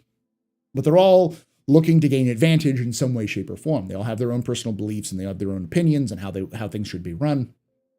And Xi'an culture is very much outwardly, you respect the Emperor, you do everything for unity, because if you don't have unity, you have chaos, and chaos has gotten them killed multiple times.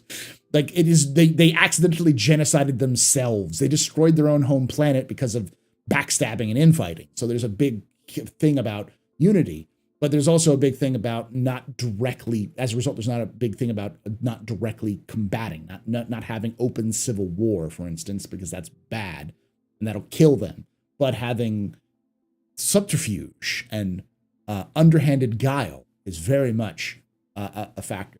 So everything is very formal and very careful in Xi'an society because of that. Hey, you ever think I'll be able to play this alien species? Possibly. CIG has said way, way, way back that if they were going to do a paid expansion, it'd be an aliens expansion. So the answer is maybe if Star Citizen releases before the heat death of the universe.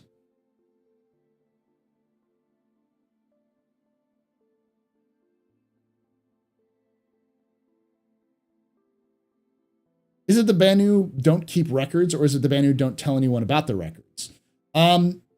Based off of Banu culture is very different from, it's a very alien culture. They believe that newer is better than older. So they don't necessarily want to keep records, especially since they live such short lives. They don't really see the value in keeping old records around. It's more, especially if someone creates something or does something new and different. So they just don't bother to keep those records around if they have something new. So like, for instance, an old ship design wouldn't exist in the Banu culture because they just destroy them to make space for the new ship designs that they then build. And then when they change that ship design to something else, they throw out the old ones because it's wasted space. Newer is always better. More efficient or some way better is always better. It's going all right there, Halo, yeah. Who built the stable jump points? No one. They're naturally forming as far as we can tell. Star Citizen will cause the heat death of the universe. Yes.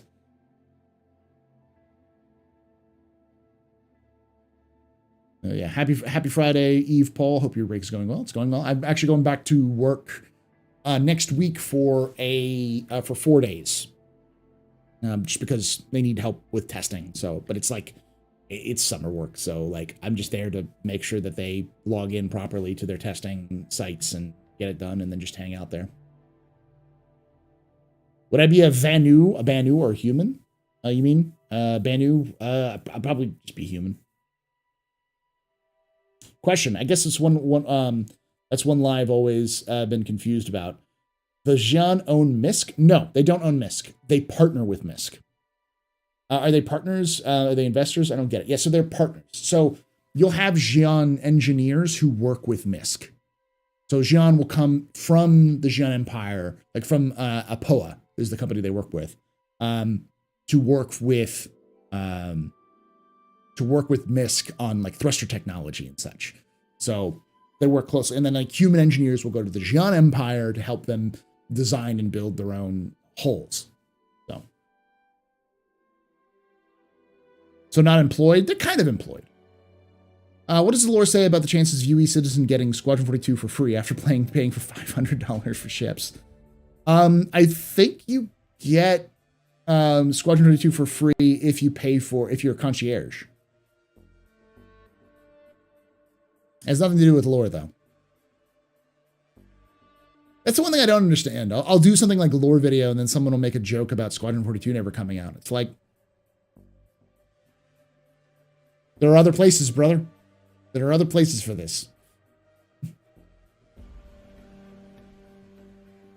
The lore of this game is deep as it is. Partially, it's because it's been around for 10 years, and when you have 4 writers around for 10 years, shit's gonna get written. But it's also because they specifically, intentionally put the game's date at 900 years in the future. So as a result, there's got to be a lot of filler for that.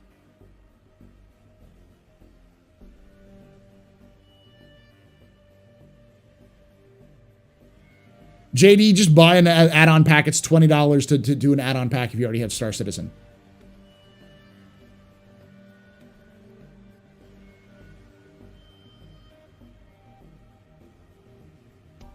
Xi'an engineers like tiny cockpit windows.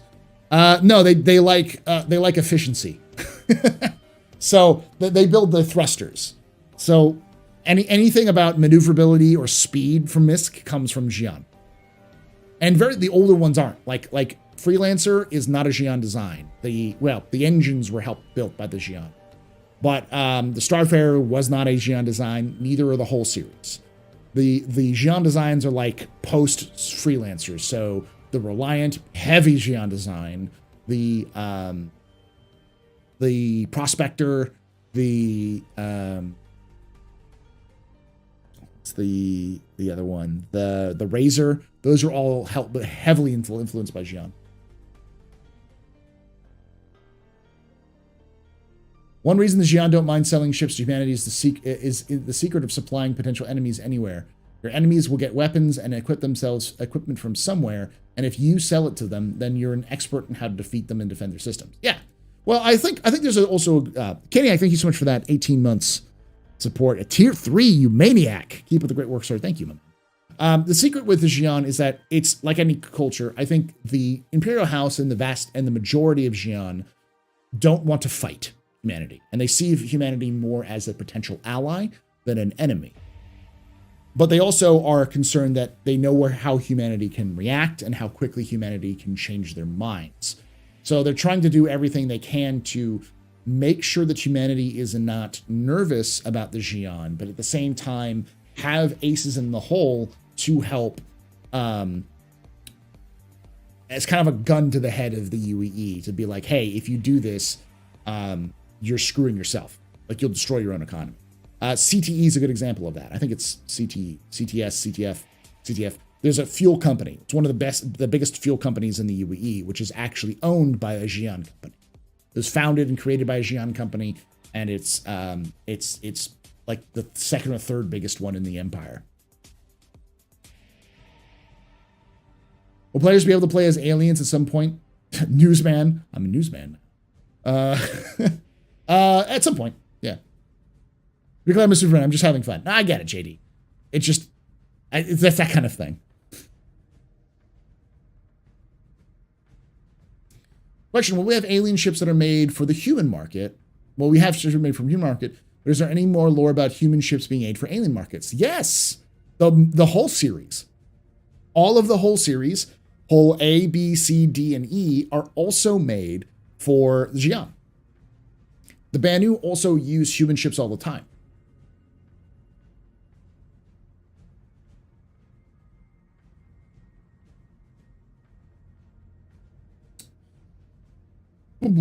I'm concierge and already own Squadron 42, but it's nice that they gave him concierge for free access. It doesn't make, like, personally, I'm one of those guys who's like, if you spend more than $45 on this game, you should have a Star Citizen, period. Like, automatically, anything that's over $45 should automatically come with a package. And I think if you spend more than $100 in the game, you should already have Squadron.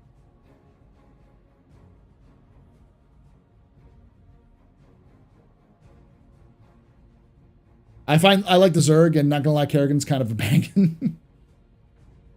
Endeavor? Okay, oh, yeah. And you're talking how long the Endeavor comes out? Well, we don't know the lore behind the Endeavor. We don't know when it was built, but I wouldn't be surprised if it's a newer MISC model.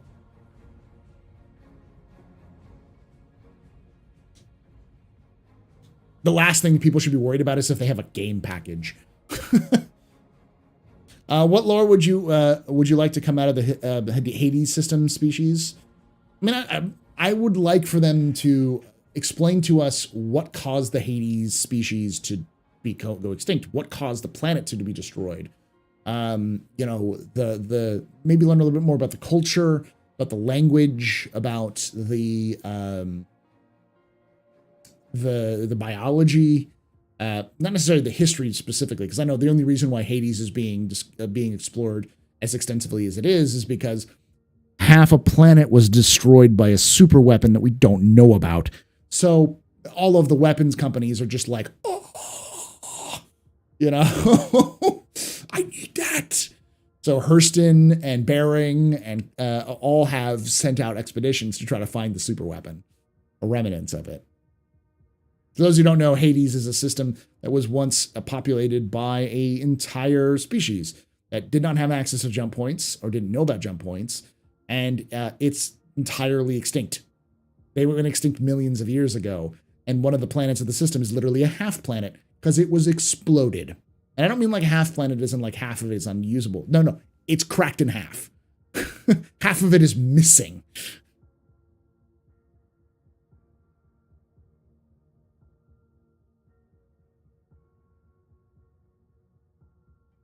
It says Lord of Lore.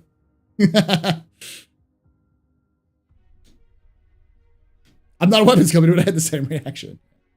Buy the Carrack package for Squadron 42. There's a Carrack package for Squadron 42? Exploded is such a good not word. Exploded. It's a big crack, yeah. Sandworms cracked it. Probably Xi'an's secret weapons project. I don't even know if the Xi'an were space flight by the time the Hadesians killed themselves. There are like myths and legends about the Hades system from all the different species, even the Vandul. Question: how powerful are the Krthak? Powerful enough to simultaneously assassinate every single member of the Imperial House in seconds of the Xi'an Empire. In seconds. Simultaneously across an entire empire. That's how powerful. Which came first, the Zerg or the Tyranids? I think the Tyranids came first. I don't know when the Tyranids were released. I think Tyranids were released in 2nd edition 40k. But the Tyranids aren't even the first bug-like species. The bugs from Starship Troopers from the 1960s is an example of that. What's the source of the lore? Loving it. So there's an entire. Let me walk you through this so you all can see this. This is one of those things that people ask me a lot. Like, where do I get started? Well, you go to the front page. You go down here to community. You go down to Spectrum. No, it's Comlinks. You go to Comlinks, and then you go to type. No, type. It's series. Where are you? No, it's not it either. It's channel. Transmission. No, Spectrum Dispatch. You go to Spectrum Dispatch. You go to channel, Spectrum Dispatch, and then you hit search. And here you have all of the lore, which is technically lore. We have the portfolio on the Brentworth Healthcare Center. We've got a Galactipedia update. We've got the Incredible Universe scandal. Will Suj Kosi, the first Tavaran senator, end up running for Imperator? Who knows? Loremaker's Questions, Galactipedia Update, Untold Tales, the Prophet of Pyro. See all of these? These are all lore posts. Posts specifically about the lore from in-game fiction, like in-game non-fiction posts in many ways. And it goes down for a very, very long time. They used to post the roadmap updates on this. They stopped that, so you'll see some roadmap updates here and there. But I'm going to keep scrolling. We haven't even gotten past 2020 yet.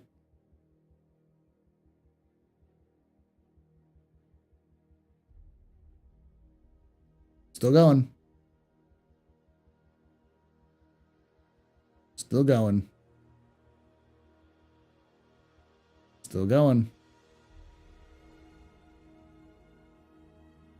Now 2019.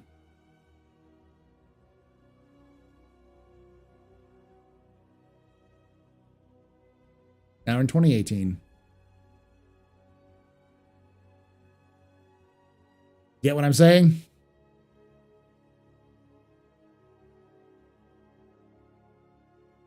Yeah, well, the website is garbage.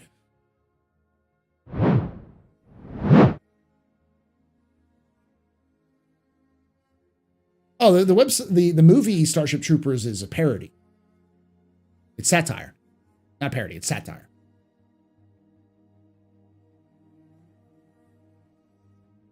What's more valuable, the Hadesian superweapon or whatever they're smoking when they built it? That's a good question.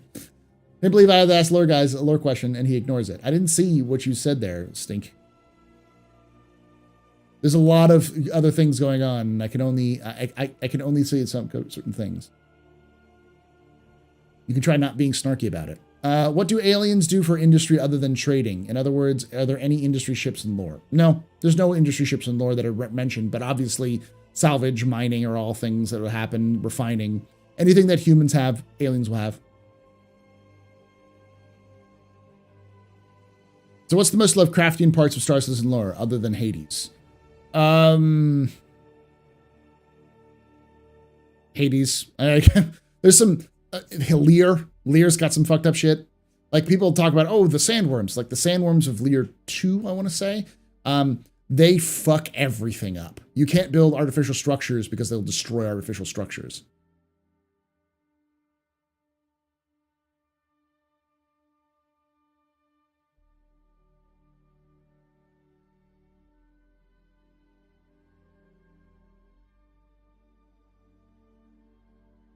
Yeah, I got that, Stinkfinger. What do aliens do for industry other than trading? In other words, are there any industry ships with lore? No, but anything that CI or anything that humans would do, aliens will do.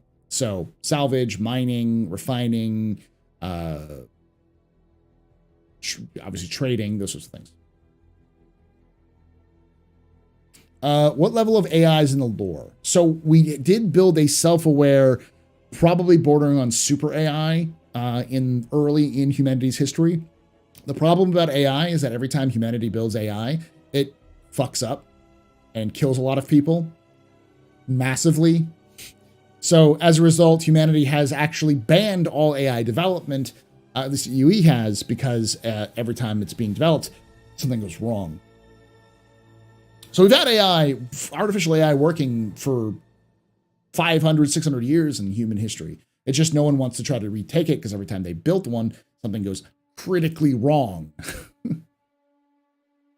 Yeah, Mars, the Artemis. There was I can't remember the name of it, but there's a program where they built AI into bombers. Which, you know, putting artificial intelligence in weapons of mass destruction is a great idea. And yeah, it did not end well. Maybe he doesn't know about the space cows. It's a convoluted search system. It's a very convoluted search system.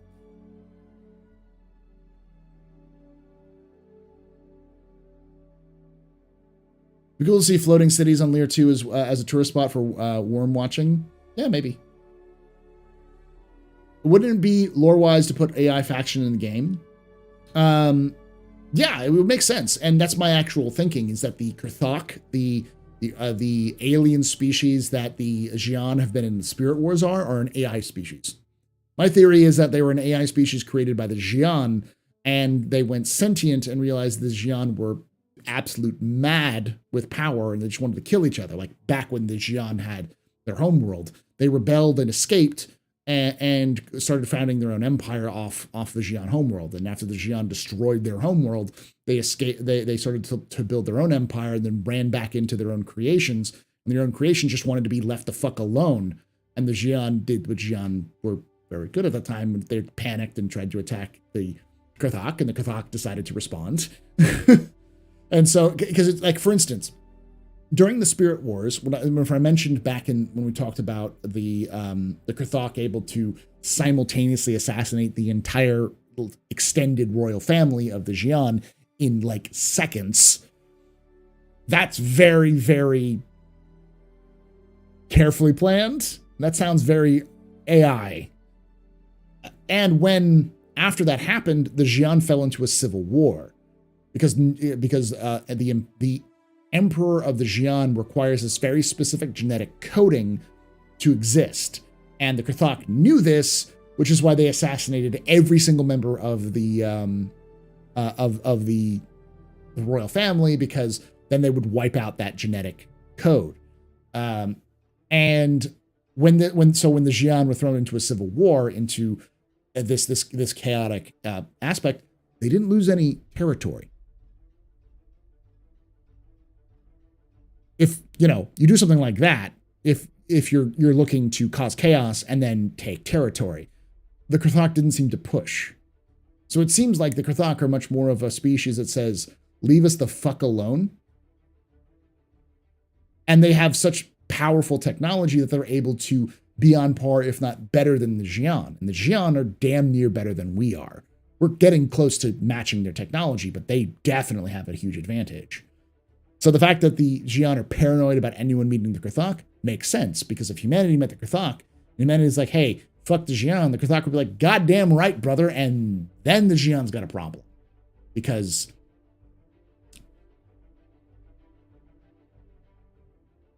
Cylon level of Cylon level of planning, yeah.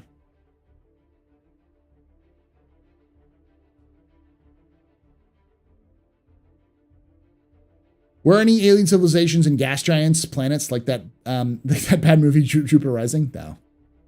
Not that I know of. Spirit might imply something like AI because there aren't physical things, just spirits. Yeah, or spirit as in like soul wars, you know, like where it's like fighting soul versus soulless. Do you think the Odyssey will be more maneuverable than other ships? Its size, it might look like a space whale, but I hope it doesn't fly like one. Probably not. It's probably going to be pretty. It's a floating. They even describe it as a flying space station, so I don't expect it. It'll fly like a brick. Yeah. And nothing of that species. Nothing of that species sounds fascinating. Yeah. Do you think the Banu merchantmen can load and unload in space? Yeah, for sure. They have air shields. What to expect from a species that evolves from wars? Yeah. Sounds like the Xi'an are the Parthians trying to keep the Chinese and the Romans from meeting. Yeah, that's very similar. Yes. That's almost exactly the comparison. People like to like. Obviously, there's heavily influence of the Chinese or the Xi'an, but they're much less the Xi'an, or they're much less the Chinese and much more the Parthians or the Persians. That sort of region. What system does the Fox live in? Will we be able to visit that in the future? The Fox? What Fox?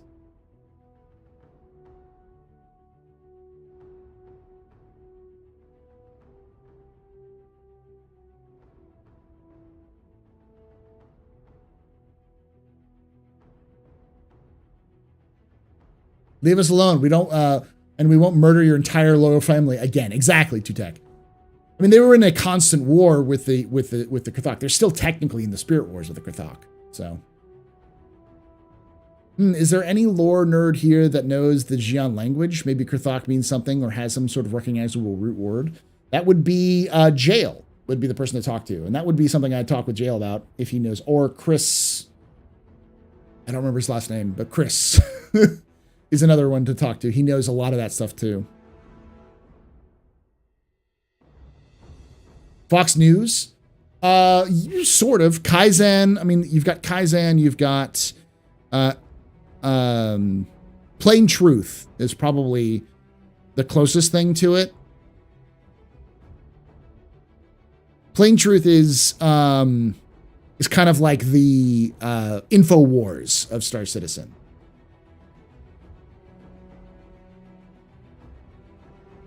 You have the Empire Report. You've got the Terror Gazette.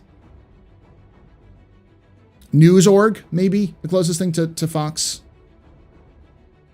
There's a couple of different like major organizations out there. One of them is called, I think it's called News.org. There's op.net, but that's for mercs.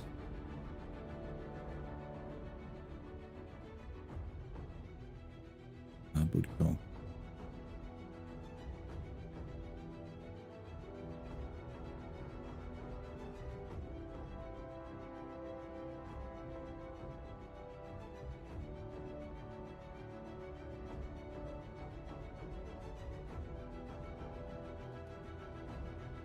Looking through my list here. OPNet, Star Watch, New United. I think it's called News.org. Probably the closest thing to Fox.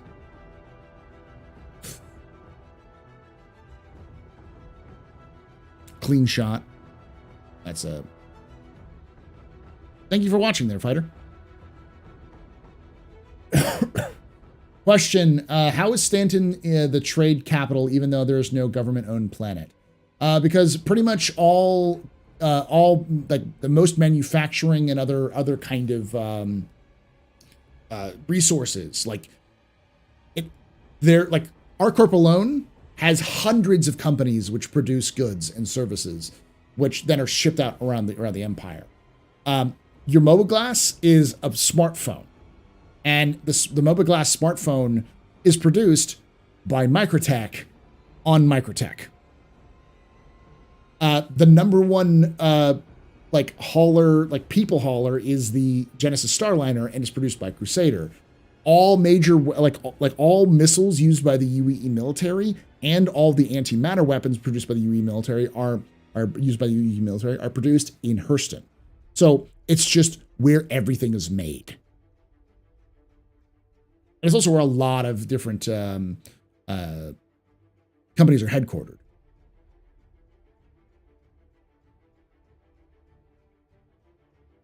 Earth is Rome and Terra is Constantinople. Yes. Byzantine. It's basically Star Citizen influenced heavily by the fall of Rome. That was its original starting point, but it's not like it'll only go so far. They changed things around that. I love how you know much about this. It's part of the game I have not gotten too familiar with. Well, I'm glad you're watching. Let me go through. I think I'm missing anything. What to expect from a species that evolves from wars. Yeah.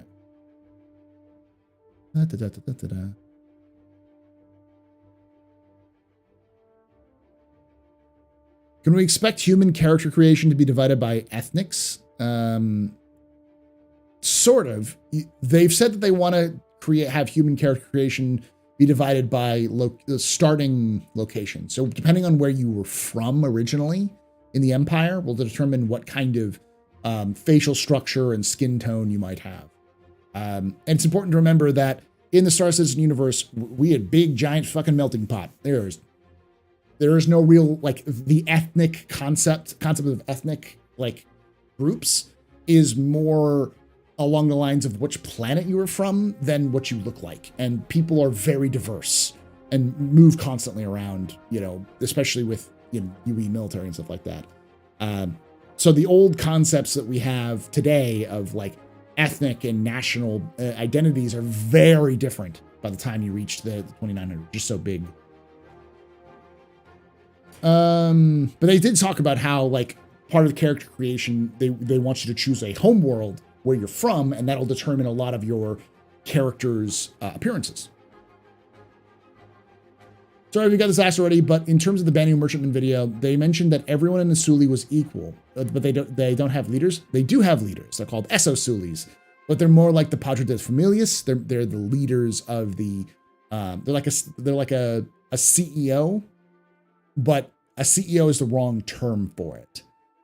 They're like your mom or your dad. So yeah, technically they're the heads of the family, but just because they're the heads of the family, they don't get to say an essay in everything. They make sure everything runs well. And Esso-Sulis, when an Esso-Suli dies, a new Esso-Suli takes its place. That's why it's like kind of, I get where they're going with it.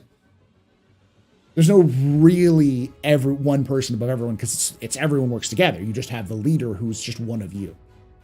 If that makes sense. Question, if a Banu merchantman owner needs to file a claim for a new ship, will it take longer for claim to be processed? When Quantum fully comes in, probably. Because they'll have to source it from the Banu space and they'll have to send that out. Was there ever a plan to allow browsing of lore articles while in game? Yeah, they want to take the Galactipedia, which exists right now, and move that in game. I mean, that's the other place if you really want to get started looking at things. Let me show y'all again. I'm gonna go back to here where I was before. Go back to main site. On the main site, if you go to apps, you go to Galactipedia here. And it's like Wikipedia, but for lore. This is where it crashes, and I look like an idiot. Okay, there we go. You can search the Galactipedia. You see different trending articles. Devar to Diaspora, 88th Squadron. You can just like a random article. Hyperion 403, the Banu, commerce, spacecraft, Xi'an, animals, different tags. So, and you can type in whatever you want there. You know, search Crusade Energies. What do you want to talk? This is eventually going to be in game is the goal. But I mean, they need to fix the UI so it's not garbage. That's the best place if you're just curious about stuff.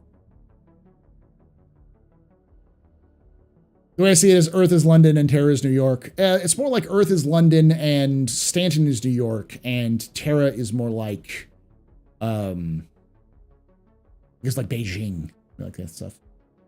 Parthians dominated Central Asia and made it state policy that no Chinese merchant or official meet a Roman merchant or official. The reason was to maintain the Central Asian trade monopoly. However, the Chinese did send an official to try to reach Dakin, Rome, which is just East China or Western China. It was it directly translates that.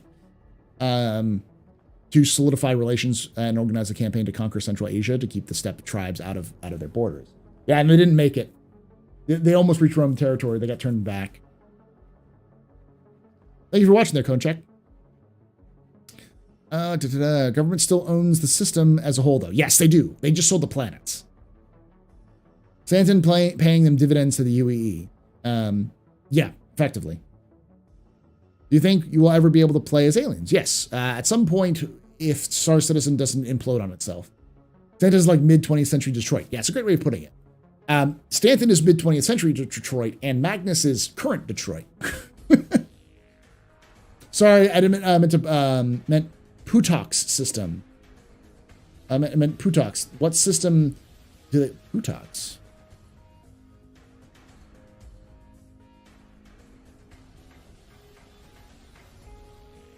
I don't recognize that name at all.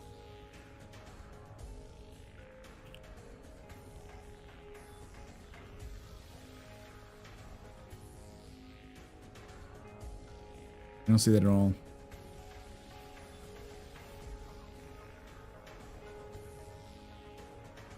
Don't recognize the name. I'm from planet Druidia. Yeah. Question, Paul. How are humans, us, able to own ships and vehicles from other species, races, lore-wise? Trade, capture, other? Mostly trade. Sometimes, like with Van Duel Scythes, it was capture, but everything else has been mostly trade or like reverse engineering. Before I hop off, I missed the portion about BMM. Is there a chance you could gloss over that over again? We just kind of went over, we watched the video and I kind of went over it a little bit. It's very Banu. It's cool. Go watch the ISE on it. The Godfather. Yeah, that's a good way of putting it. Question, would that also give us something like mild racials? A bit higher heat resistance if you live near... Oh, no. Probably not. You like racial, like passive racial traits? No, that's not going to happen.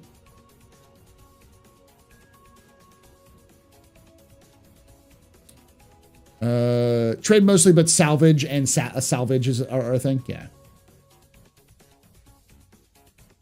Like Real Week, a Star Citizen, or Star Citizen Week? What are we talking about? Oh, taking like a real week? Yeah. We don't know the full amount of time it'll take, but it'll probably take significant time. Anything that's big is going to take time. Claims are real world timers, and they're going to be higher. Larger ships are going to take a long time to get back. That's why you got to be careful with them. That's also why CIG wants to move away from time to destroy to time to disable. Thanks for the answer, Paul. I'm thinking the LTI for BMM will be worth the price when insurance kicks in. Banu are killer negotiators. They are. Makes sense. Thanks for the answer. No problem. The Chinese records. Yes, we do know it from Chinese records. We also don't know if they made that up, though. That's the problem. Chinese records are also filled with officials who are trying to invent things to make themselves look better. Same thing happened in Rome. Ancient records are full of those sorts of unreliable sources. For instance, famously, Marco Polo is not believed to have been an actual person. A lot of modern historians believe that he's just an anagram, and the person who wrote for Marco Polo's was just a collection of other resources which probably were not fully true. Question, can you explain how ArcCorp is completely covered in buildings? In lore, I thought they had only used a couple of 100 years. Subletting. Effectively, ArcCorp built, they only needed the equator to build their very pollutive and dangerous antimatter factories. Things that make their engines, the ArcLight engines. And so they didn't really need the rest of the planet. So what they did was they sold portions of their planet to other companies to use for manufacturing and for business purposes. So people wanted lower to no taxes, so they bought these parcels of land from ArcCorp and then built up because they were so small. So that's why it was that's the whole point, is that it took them only a couple, like maybe 50 to 100 years. But because all these other different companies wanted to get a piece of it, they bought up land because no taxes. Magnus can't be that bad. I live near Detroit. It's not that. It's not that bad. But it's definitely a lot more run down than it used to be.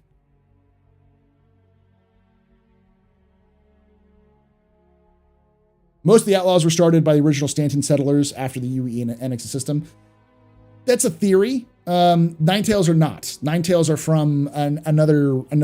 They were their own group that then kind of took over. I want to do a video on the Ninetales here soon.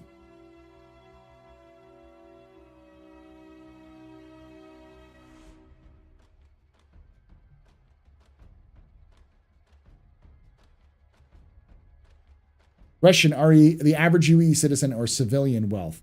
How possible would it be for someone to purchase an Aurora?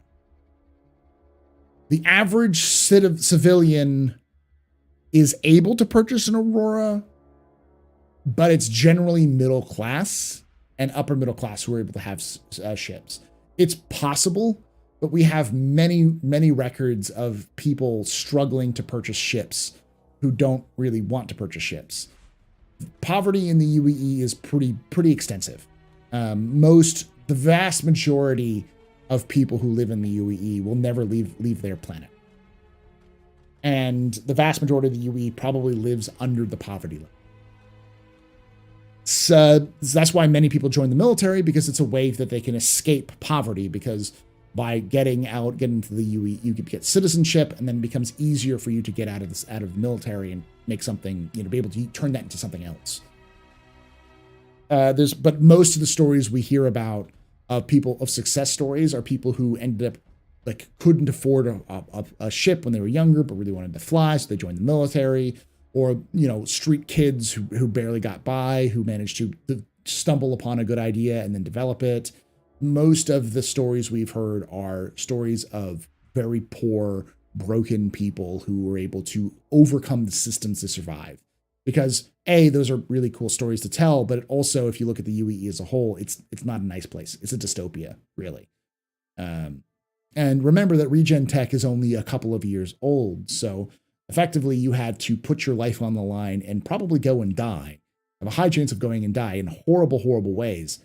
In order to even escape your poverty levels. So it's not a nice place to live. So the average player with an Aurora is vastly higher than the typical citizen in the UE. Has CIG ever spoken about expanding on the number of alien races beyond the few we know? Yeah, possibly. So Pharaon is an interesting system. Used to be wealthy, but is now poor as dirt. An excellent place to find angry people who don't know why you'd want those, but hey, nice to know where you find them. Same with Magnus and Berea. Buildings on Loreville, building 3D printer robots, easy. The tech is in the lore, including one of the ships. Okay. Wait, wasn't that wait. Marco Polo wasn't a real person? That's the current historical theory. Not necessarily that Marco Polo is untrue. It's just that Marco Polo is not as reliable as you may think.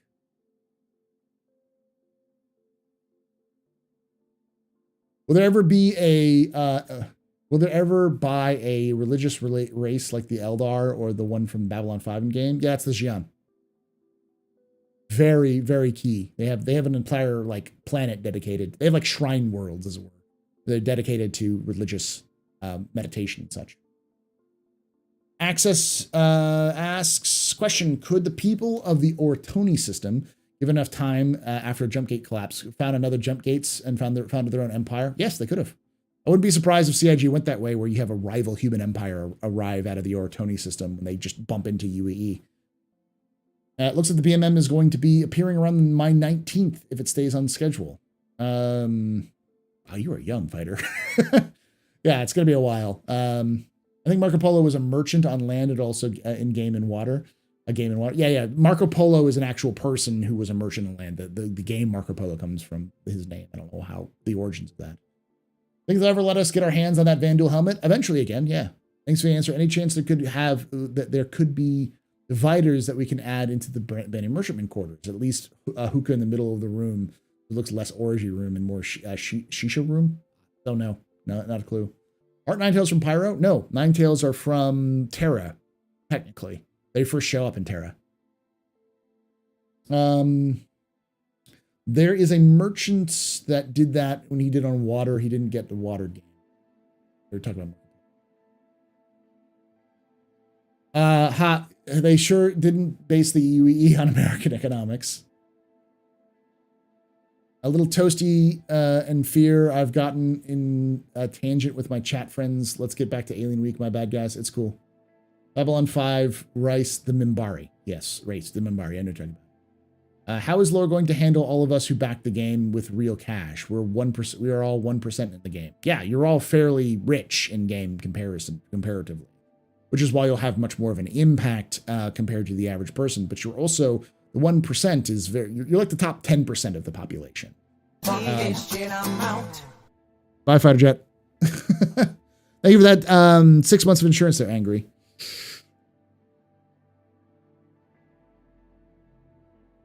Marco Polo is sure the authenticity book is questioned. Yeah, that's what I mean, is that we don't know if the Marco Polo was a real person or not. They may have been there may have been multiple accounts that came through it. We know that there is somebody who published under the name Marco Polo. If people are so poor, and if it's like a dystopia, why aren't people willing to put up with it? Because it's really difficult to challenge the UEE, because the UEE just doesn't have enough infrastructure to support itself. They didn't put up with it, though. 100 years ago, they literally overthrew the government and tried to install a new one, but didn't really change much.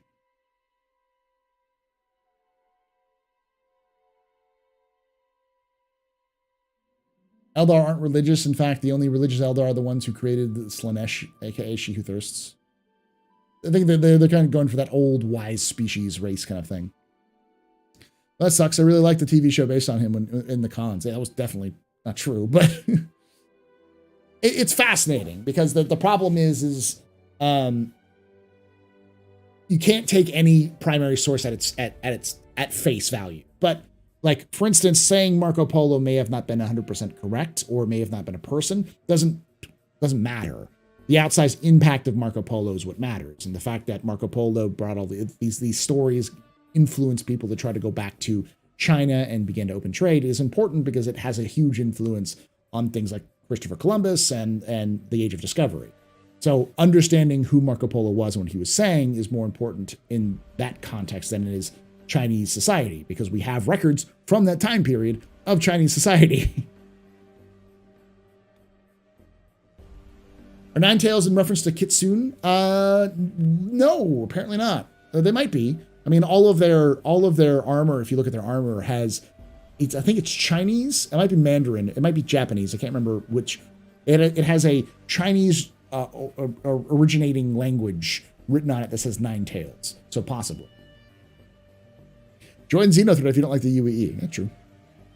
Right, but the economy hasn't improved too much. How often do you find yourself playing the game? I do it every week. I play it twice a week. Fridays and Sundays.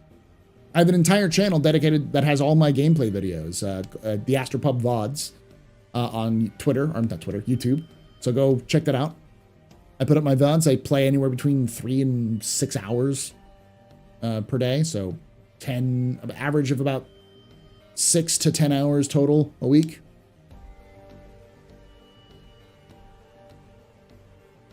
Did I hear about the alien price pack price difference? I have not in there. Execute. Yeah, Herodotus is father of history, but doesn't mean Herodotus is great because Herodotus literally has wrote a passage about when you're traveling through Egypt, you need to have 2 camels, one normal camel and one female camel who's pregnant. And when you go into the desert, because you need to, because in the desert of Egypt, this is Herodotus, father of history, who he said that in the deserts of Egypt, there were fire-breathing ants, giant fire-breathing ants. And you ride on the camel that's pregnant because she'll run faster to save her children, and you let the other camel go so that it'll be killed by the ants and eaten. I shit you fucking not. That is literally written by the father of history.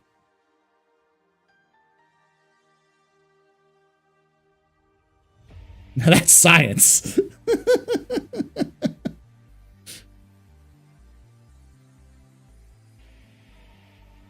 I can confirm that's true. What's the difference in alien packs? Let expand upon that. Execute. I love history. I love history in the same way that I like lore. Does the UE consider residents of Levski citizens of the UE? No, they're not citizens. They're civilians. And no, they don't consider them civilians of the UE. They don't consider them members of the UE because Levski and Nyx are not part of the UE. Hey man, I've seen those ants. They ain't really fucked with. Humanity shitposting since the dawn of time. Basically, we just need a high budget series chronicles the lives of Genghis Khan, as well as him essentially dunking on any empire he faced and uniting the Mongol Empire, Mongol nation. That Star Marine, I think he'd be slapping hard. It's not bad. I only wish I'd thought I brought a second camel.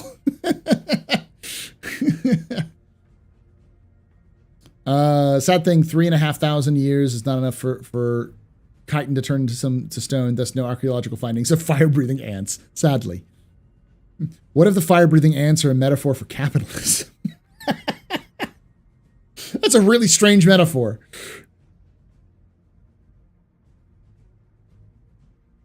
Who are we going to believe, Paul or Herodotus? I much prefer Herodotus to Thucydides because Thucydides is the actual father of history. And holy fuck is that man. I don't like to use this term like disparagingly. It's not what I mean by it. But if there is historical evidence for autism existing since the dawn of time, Thucydides is definitely up there. That man very, very carefully chronicled everything that happened in history, down to the exact numbers of troops that would fight in a war. He is very fastidious about everything, to the point where like even modern day historians wouldn't be that detailed because it's just, you don't need that much detail to get the basic gist of things. You can add in tables and other things like that, but he was very much like everything needs to be written down exactly as it is, otherwise it's wrong. I hate the Peloponnesian War. I had to read it for historiography class and fucking hate that thing.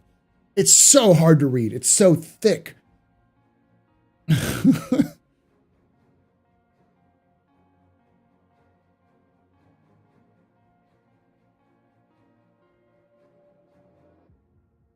It's like when I was learning Latin, I had to read Cicero, and holy shit, does that man like to hear the sound of his own fucking voice. 3 or 4 C's thick, like 17 C's thick. It is difficult to read because it's so dense.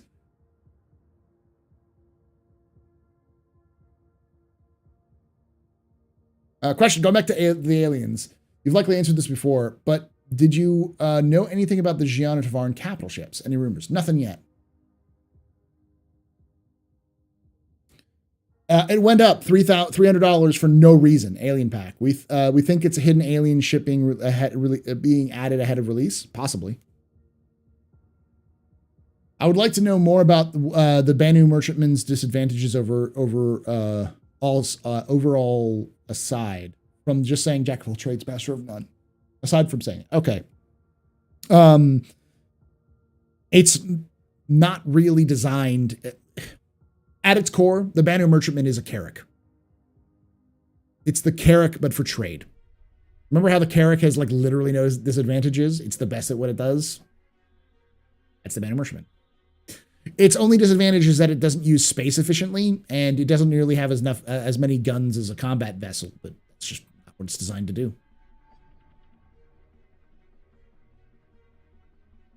Dry dense. Yeah, it's super dry.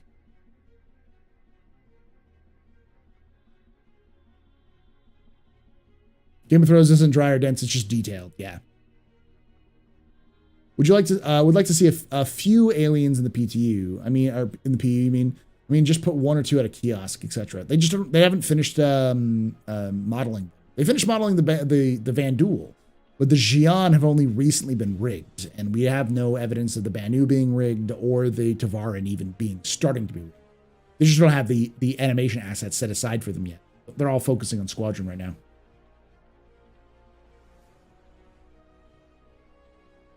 Nerds in history are the bane of histories. Yes. Side question: They mentioned have they mentioned anything about the Corsair recently? I'm really looking forward to it. Yeah, it's clipping right along. It's got like they're working on the living quarters right now. Like they're doing it like room by room, and they've done like 3 or 4 of the rooms, and I think the living quarters are now in like gray box stage or white box stage. As dry as those fire-breathing ant-infested sands of Egypt. And no captain's quarters. That makes sense. Paul, what foundation do I use? I don't actually wear foundation right now. I forgot the name of it. I have it, but for those of you who don't know, it's very important to at least have foundation, if not powder, when you're on camera, because they can see everything. Fucking pores.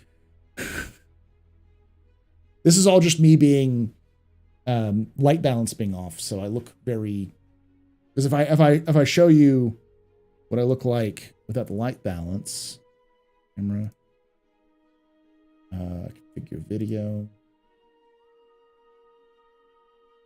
This is what I look like standard without any changes whatsoever.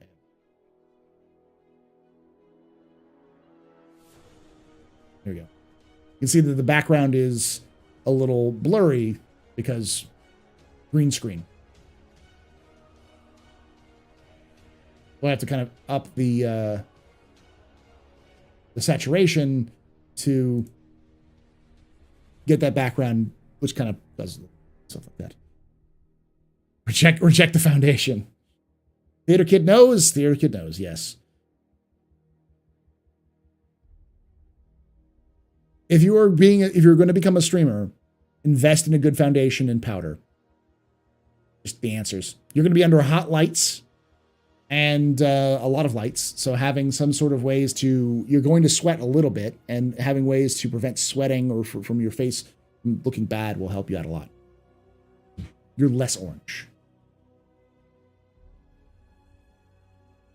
Thank you, JD. That's not the point. Since I'm all for cardboard cutout of aliens in the PU. Yeah, we talked about this in the last Info Runners video about doing something with having a little bit more alien attachments. Adjust the brightness of the screen until the pores become invisible, just like those horror games. Man, I had to just accept the fact I'm ugly. Again, makeup is not necessarily a beauty aid. It's more of a smoothing aid.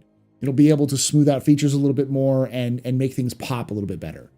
It's less of a hiding things and more of a accentuating. So that's the purpose of makeup, especially in theater, is to make things easier to see.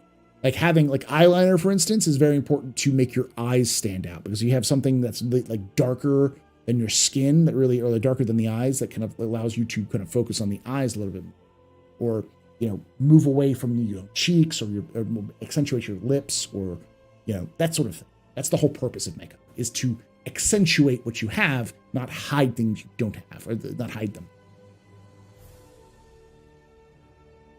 Oh yeah, no, that's obvious there, X, because you look like you walked out of a tomb every time you stream. You look like a ghoul.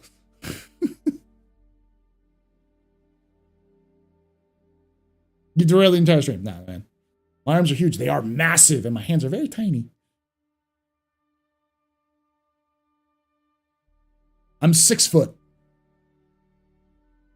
It's hard to tell perspective with this, but I'm 6 foot tall. I'm a big dude. I'm 6 foot tall.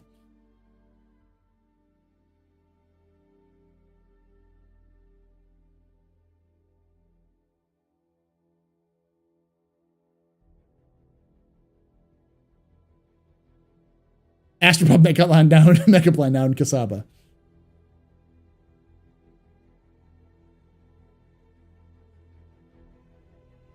Are you being serious, Crystal? 6 foot is average? No. Average is 5'8".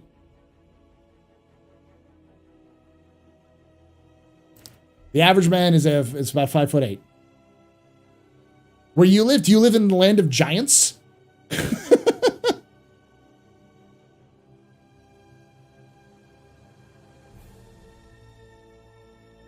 Gotta ask, how blitz was Jake in that picture you took? He was sober. He was almost dead cold sober. I think that was his first drink he had of the night.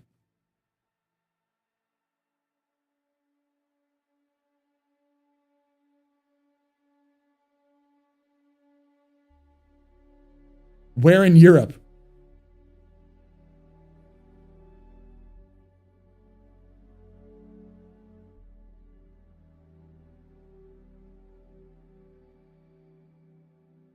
Because I can look it up right now. If you have the nation. It's like, let's see. Average height.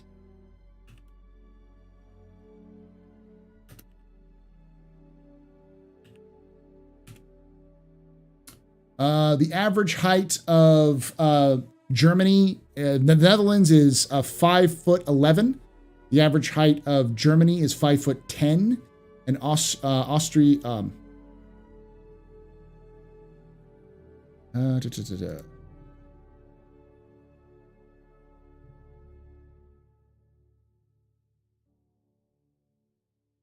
US is 5'8", Australia it's 5'10". Yeah.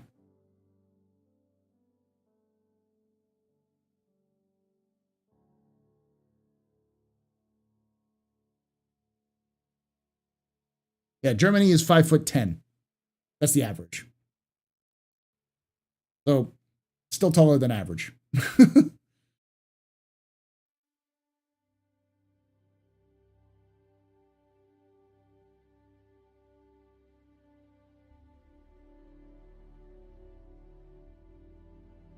That's Sir Master Dracula to you, Paul. All right. I'm going to do my own little info runners look through things so we can talk about all of the different ships, and I'll go more into the lore details, and I'm also going to record it. So let's go to the video real quickly.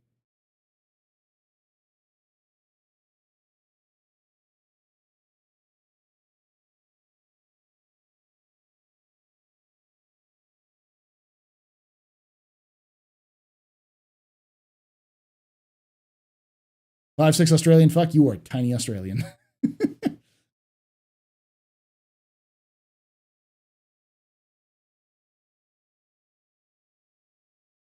Why would it offend Australians or Austrians that if they get confused with Australians? That's very badass. Yeah, like averages are also important to remember that averages take factor in the fact that people are shorter and taller than that. All right.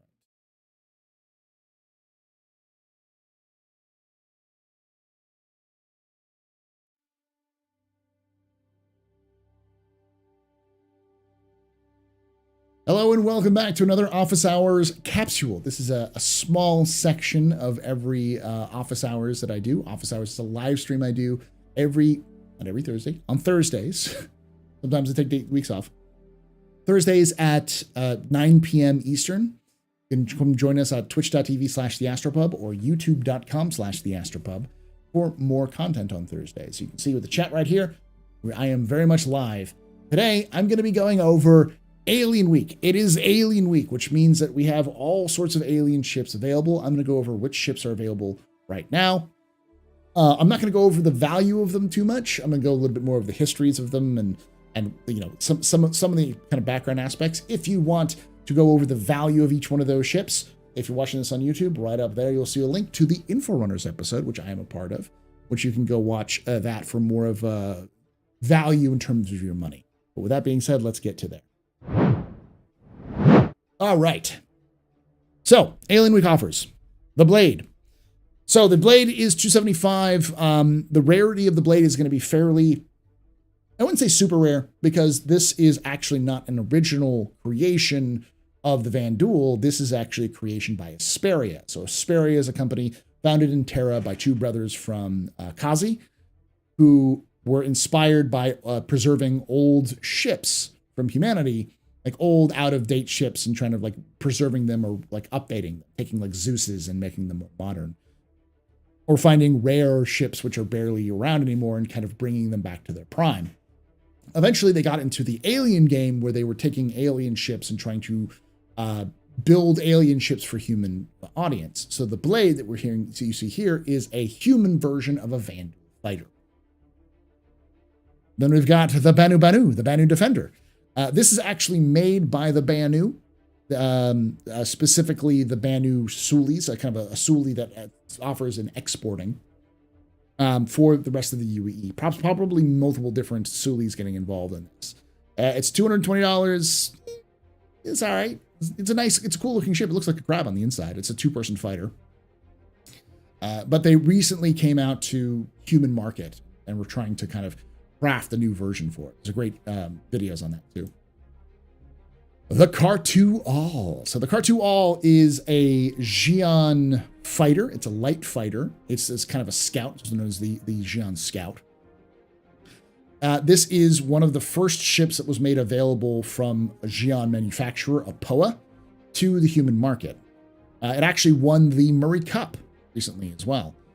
So Aopoa is the Xi'an manufacturer. They're importing ships which are specifically designed by the Xi'an for humanity. These are kind of human conversions of alien ships. It's speedy. The interesting thing about this is that those thrusters right there, all of those thrusters are supposed to be gimbaled so that, you know, those are the thrusters and the maneuvering thrusters at the same time. So as we see this develop further, we'll probably see the Xi'an tech become more nimble as well as speedy. And it's $170. It's not a bad little ship. It has 2 size 4s on it, 2 fixed size 4s or 2 gimbaled size 3s. So it's not a bad little ship. In game, it's not too hot, but I know a lot of people who enjoy it.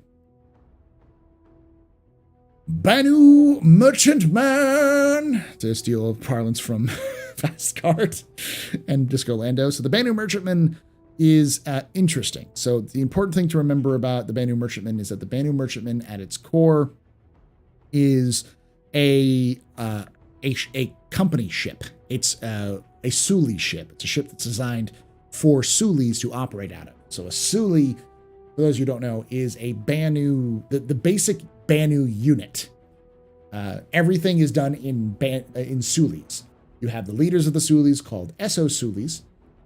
And we did a full kind of walkthrough. I kind of talked a little bit about the lore behind some of the stuff. And when they were talking about the ISC, about walking through the current Banu Merchantman and talking a little bit about it here live. So come watch this. Obviously, the VOD will be available on on YouTube if you want to come back and watch that as well. But the Merchantman is important because it's kind of like the Carrack, in that the Carrack is sort of this best trade or best explorer ship period. The Merchantman's like that, but for trade. Like I said, it's a Suli ship, so it's designed to function for any type of Suli that exists, to kind of offer some benefits to all of them. It's fairly big. It's about the size of an 890 jump. And it'll be fairly common in the verse, but difficult to acquire.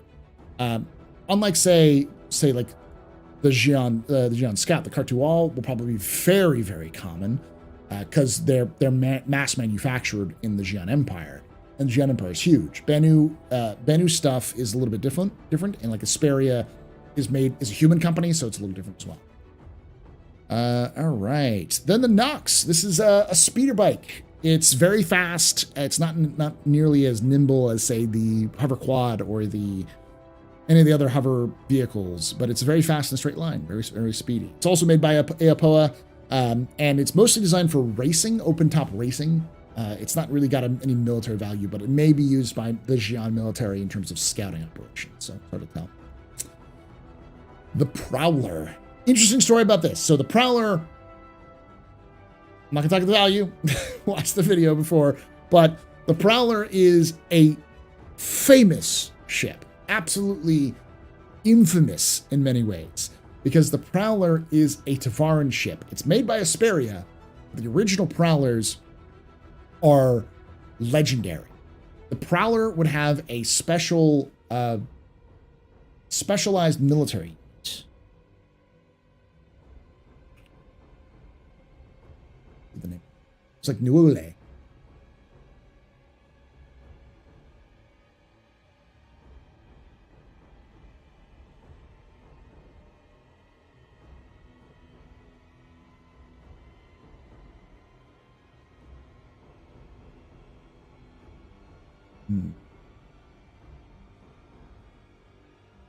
I'm not seeing the name for it. It's like, yeah, I think it's like Nauli, who were a specialized group of warriors, stealth warriors, who would insert with a Prowler into capital ships and overtake them, killing everyone on board before they knew that they were being boarded. So the Prowler has this infamous heritage, but it was mostly forgotten about until the discovery of the Cabal system. In the Cabal system, they found a abandoned Tavaran colony, the only original Tavaran settlement outside of the Elysium system we've ever found, and it was abandoned around the end of the First Tavaran War. So it had technology just laying around, crashed Prowlers, ships in storage, and obviously Prowlers were a big one. So Asperia, being experts in alien technology, came to the Cabal system and took a lot of these ships, tested them, put them back together, worked with Tavaran engineers who may have some experience with some of this technology, and helped them kind of retrofit and kind of redesign the Prowler for a modern usage, because the Prowler's been around since the First Tavaran War. So Prowlers are now available through Asperia, but they have this kind of interesting history kind of linked to them. They are drop ship, obviously, size 4 guns on it, $440, which is a little pricey, but, and you can get a lot of these, like you can get this in game. This is, Banu Merchant's not in game yet, so, but I think you can buy all of these ships, maybe not the Blade, I think you buy the Blade. All these ships, but the Banu Merchantmen are available to purchase in game right now. And of course, the Raylan. Another thing to understand about Xi'an manufacturers. Xi'an are at their core a house-based system. So if you can think of Dune, like House Atreides, works for the Empire, that kind of stuff. Like the Empire of the Xi'an is very similar to the Dune's Empire of humanity. And that each house is designed for a specific role. They do a specific thing to further the Empire. And in this case, the Gatak is the manufacturer, but the House Gatak is the house that does all industry ships for the Xi'an Empire. So the Raylan is the first export by Gatak to humanity outside of Aopoa ships, which do like light fighters, like light maneuverable ships, what Aopoa does. So more military based, and this is more civilian based. So the Raylan is a cargo hauler. It's very, very Xi'an, but it has some adaptability because it's been designed for humans, and has exterior cargo bays as space for it as well. So it's the ship that's designed kind of to compete along the lines with a Taurus, but also with it's like a medium range. So it's not as much as a Caterpillar, more than a Taurus. Not as much as, say, like a whole B, but you have interior living spaces and some guns and other things like that. As Execute would say, this ship is a blockade runner. But it's not in game yet. This is still concept ship. It's very popular for a lot of people, though. The Santokyai. So this is also made by Aopoa, but the Santokyai is a medium Xi'an fighter. This is the equivalent of the Hornet. This is the Xi'an equivalent of the F-7C. There is a military version that the Xi'an use for their military as a medium fighter. Fun fact: the Santokyai would be like us calling a ship the Blue Falcon, or the Red Vulture, or whatever. I don't know if San is like a color or something like that, but Tokyai, the Tokyai is actually a predator avian species from the Xi'an homeworld. So it's kind of like Hawk, like the Anvil Hawk, similar kind of concept. It's built with medium ships in mind. So if you like the you want some alien ship that's also up there with like the Hornet equivalent, this is not a little bad ship. The Talon. So we have two different Talons. The first Talon is both of them made by Asperia. The Talon was found. They found Talons in the same places they found the Prowlers in the Cabal system, and then they've kind of redesigned them and brought them back for modern era. The front of the ship actually ejects into its own escape pod. Not yet, but eventually it will. It is a light fighter.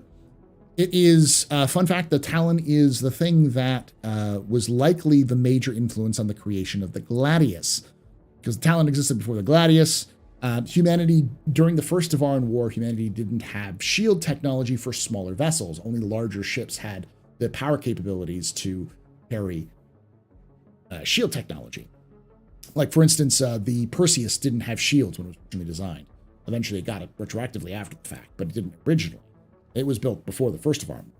So the Talon is one of those ships where it had a shield, as well as being more maneuverable and having some good guns on it. So after the war, the Talon and the technology from the Talon would end up in the Gladius, which is why the Gladius is, a better Talon, as it were. But they're famous because Talons would be used in very fast hit and run attacks. And that's what this ship it does really well. It is a fast, light fighter that's designed to hit fast and go away. The only problem I have is that in lore, it has a unique shriek similar to the Stuka from World War II, but they haven't added the unique shriek to it yet. So I'd love to hear a unique shriek of it coming in through atmosphere. And the Shrike. So the Shrike is actually something that was built in the Second Tevaran War, which was an addition, kind of an upgrade to the original Talon, which was designed with more missiles, because by the Second Tevaran War, humanity had stolen a lot of the Tevaran technology. I probably said back to this. The Tevaran technology for shields, so they needed something that could counter the neo-human tech for shields. And so they invented the Shrike version of the Talon, which was a missile boat to overwhelm the primitive shields in comparison and be able to take them down, as well as to do ground attacks and stuff like that, because the Second Tevaran War was much more hit and run than the First Tevaran. This is the same thing as a Talon, but with missiles on it. So. All right. Hopefully you enjoyed a little walkthrough of a little bit of the history and a little bit of the purposes of each one of these ships. It's important to note that all of these ships will be available for the entire week, I believe until next Thursday. And they'll be available for purchase. There are also a bunch of new skins and other things that you can look into. But yeah, that's what Alien Week is. It's effectively just a time when you can buy alien ships. And it usually corresponds around First Contact Week, which is June the 12th, I want to say. Yeah, June 12th is First Contact Day. So there we go. Thank you all for watching. Make sure that you're watching this live on Thursdays or here at the office hours, twitch.tv/theastrahub, youtube.com/theastrahub. But I want to know your thoughts as well. For those of you on YouTube land, let me know, which of these ships would you be interested in purchasing? Which of these ships do you think is the best value for your purchase? If you enjoyed this video, hit that like button. It always helps me out a little bit. Make sure that you're subscribed if you enjoy these sorts of content. You like my lore stuff as well. I got much more stuff on a lot of this lore stuff. And like I say every time, hope to see you someday in the black.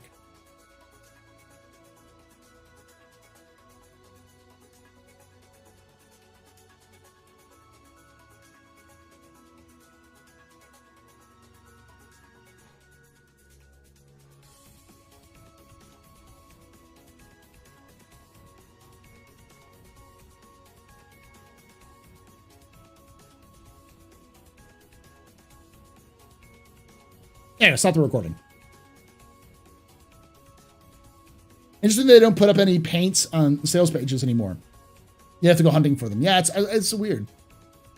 What was the specialized suit that they put on Evo today? What do you mean?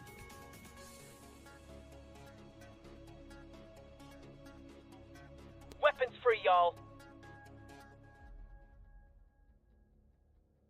Yeah, I'm gonna edit out the dead air parts. What do you mean? Is there dead air? Shouldn't have been.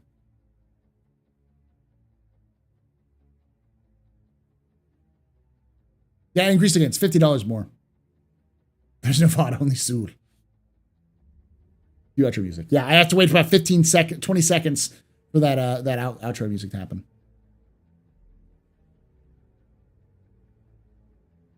You speak a lot slower live than 1.5 times speed on YouTube. I thought I spoke pretty fast too.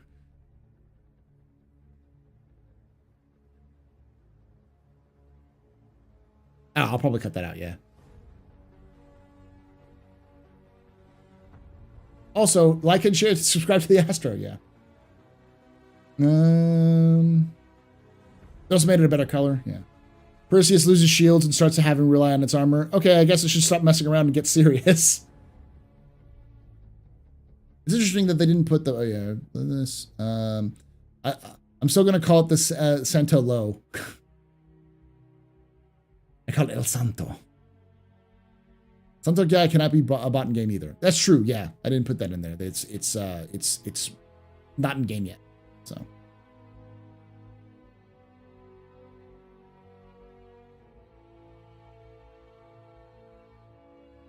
When can you ride dragon like the Khaleesi? Good job on the vid, thank you.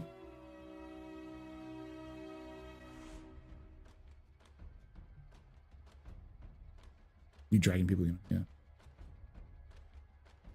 Yeah, I realized that this week I went absolutely hard, way too hard. I released a video every single day this week. That's probably hurt my numbers a little bit. Because like the latest video I did for like the Vanduul lore piece, it's actually doing just garbage. Just garbage. It's my 7th in the last 10. It isn't bad, but like the average is very much low.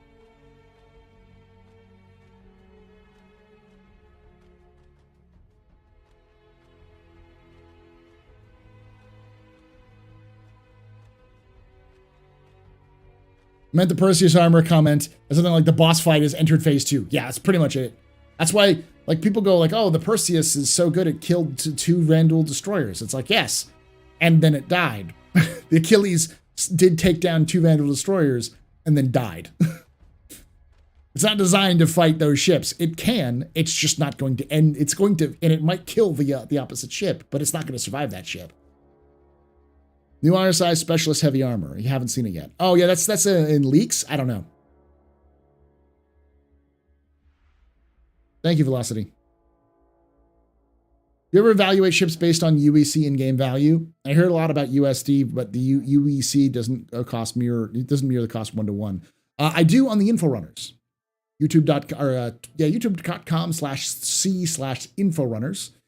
It might be the Inforunners, I can't remember. I do work with that crew, so I don't tend to do a lot of that. I tend to do it more on Inforunners. We actually talked about how like the straight up, the fucking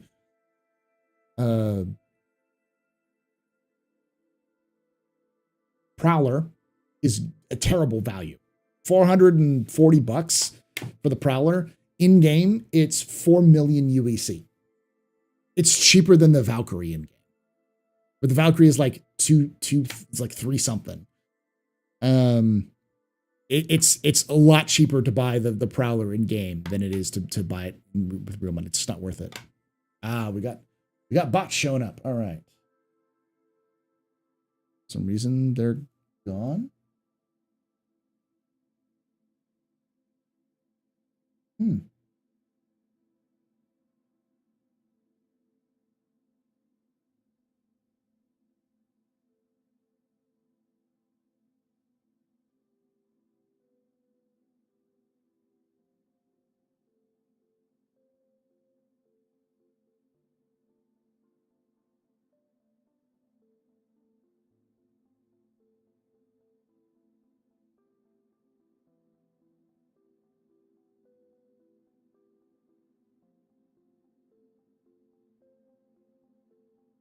Speaking of armor, any news on Titan suit?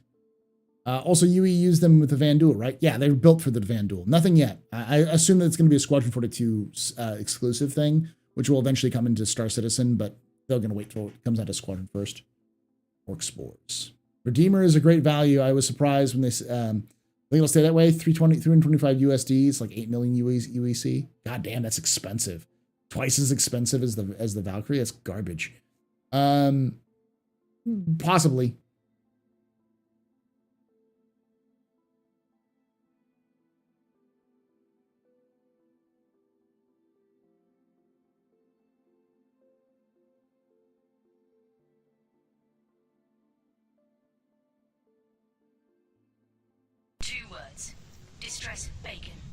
Distress Bacon. Hey, Frosty K, thank you so much for continuing that sub you got from Sli-Fi.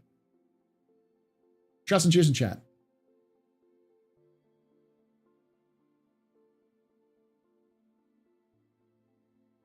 If you could choose one Warhammer 40k faction to drop out of a Prowler and an Assault, which would it be?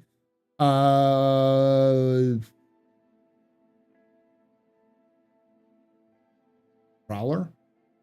God.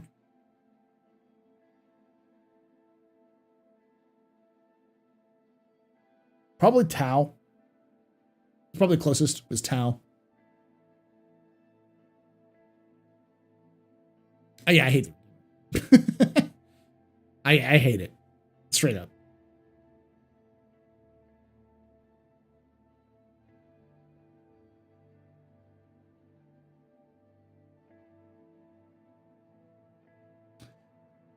That's the question. Like, we talked about this on Inforunners, but it's on the edge. Like, it's something like 300 something SCU cargo space. It's got 4 crew members. It has some decent weaponry. And it's 325, I want to say, right now. Which is really good value. Yeah, 225. Which is really good value considering the Taurus is $190 and it has like half that cargo space. So for just a little bit more money, like, you know, 30 bucks more, 35 bucks more, you're getting a massive increase. I can't imagine that the Raylan's going to end up staying at 225. It'll probably go up like to closer to 300 eventually.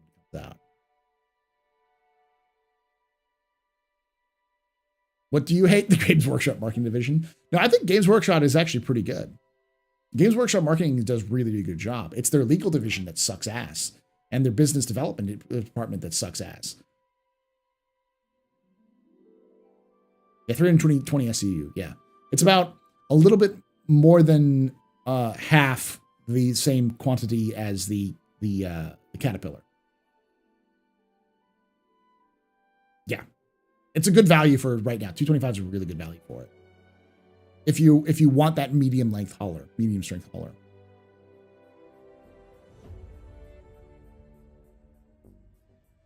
The steel is cheaper than the Prowler in game. It's significantly cheaper. It's cheaper than a freaking Cutlass Black in game. The Cutlass Steel is like less than 1 million UEC. Which it should be. It's the garbage Cutlass, which should be treated as such.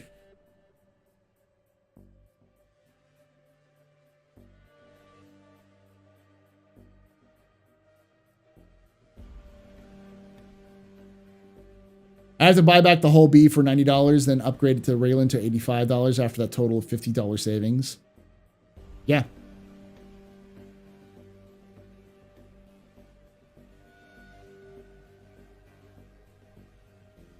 But the Prowler Warbond is a good deal for a key CCU. Yeah. The whole CCU chains makes sense. It lets you get cheaper stuff.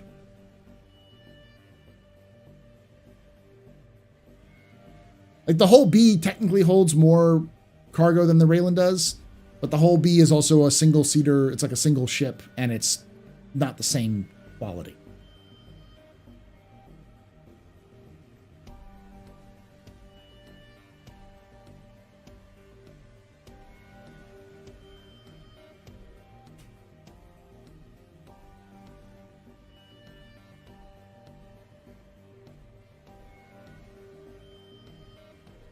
That's the only reason I have a Car 2 chain, just for fun.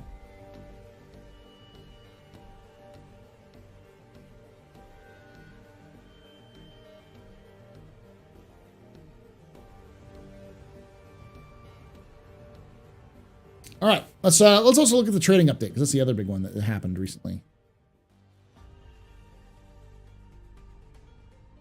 I'll set it up like a VOD, but I don't know if we'll actually make it a VOD. It's another one of those cool ones.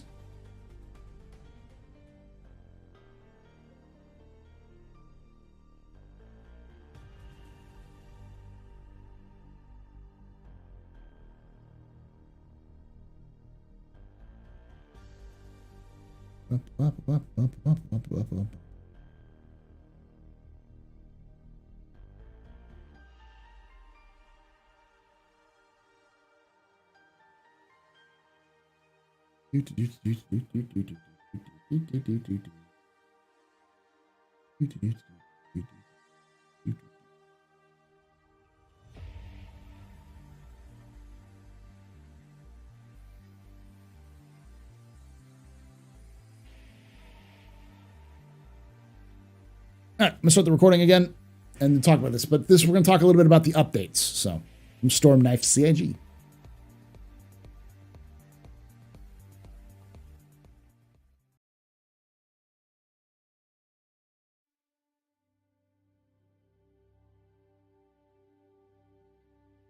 Hello again to another capsule. This is a tiny little section of my office hours stream where I pull a little section of the stream that we do every Thursday at 9 p.m. Eastern. You can join us live, twitch.tv/theastropub or youtube.com/theastropub to kind of hang out and chat. It's kind of an AMA analysis. So you come in, ask questions, those sorts of things. We talk a little bit about the Star Citizen universe, the lore, the news, all that sort of things. But today, we're going to be talking a little bit about the updates to the trading consoles, which have been recently released. So, those of you who missed ISC a while ago now, they announced that they were doing a new updates for UI for the trading consoles, which is specifically the, I'm going to look at the name of it.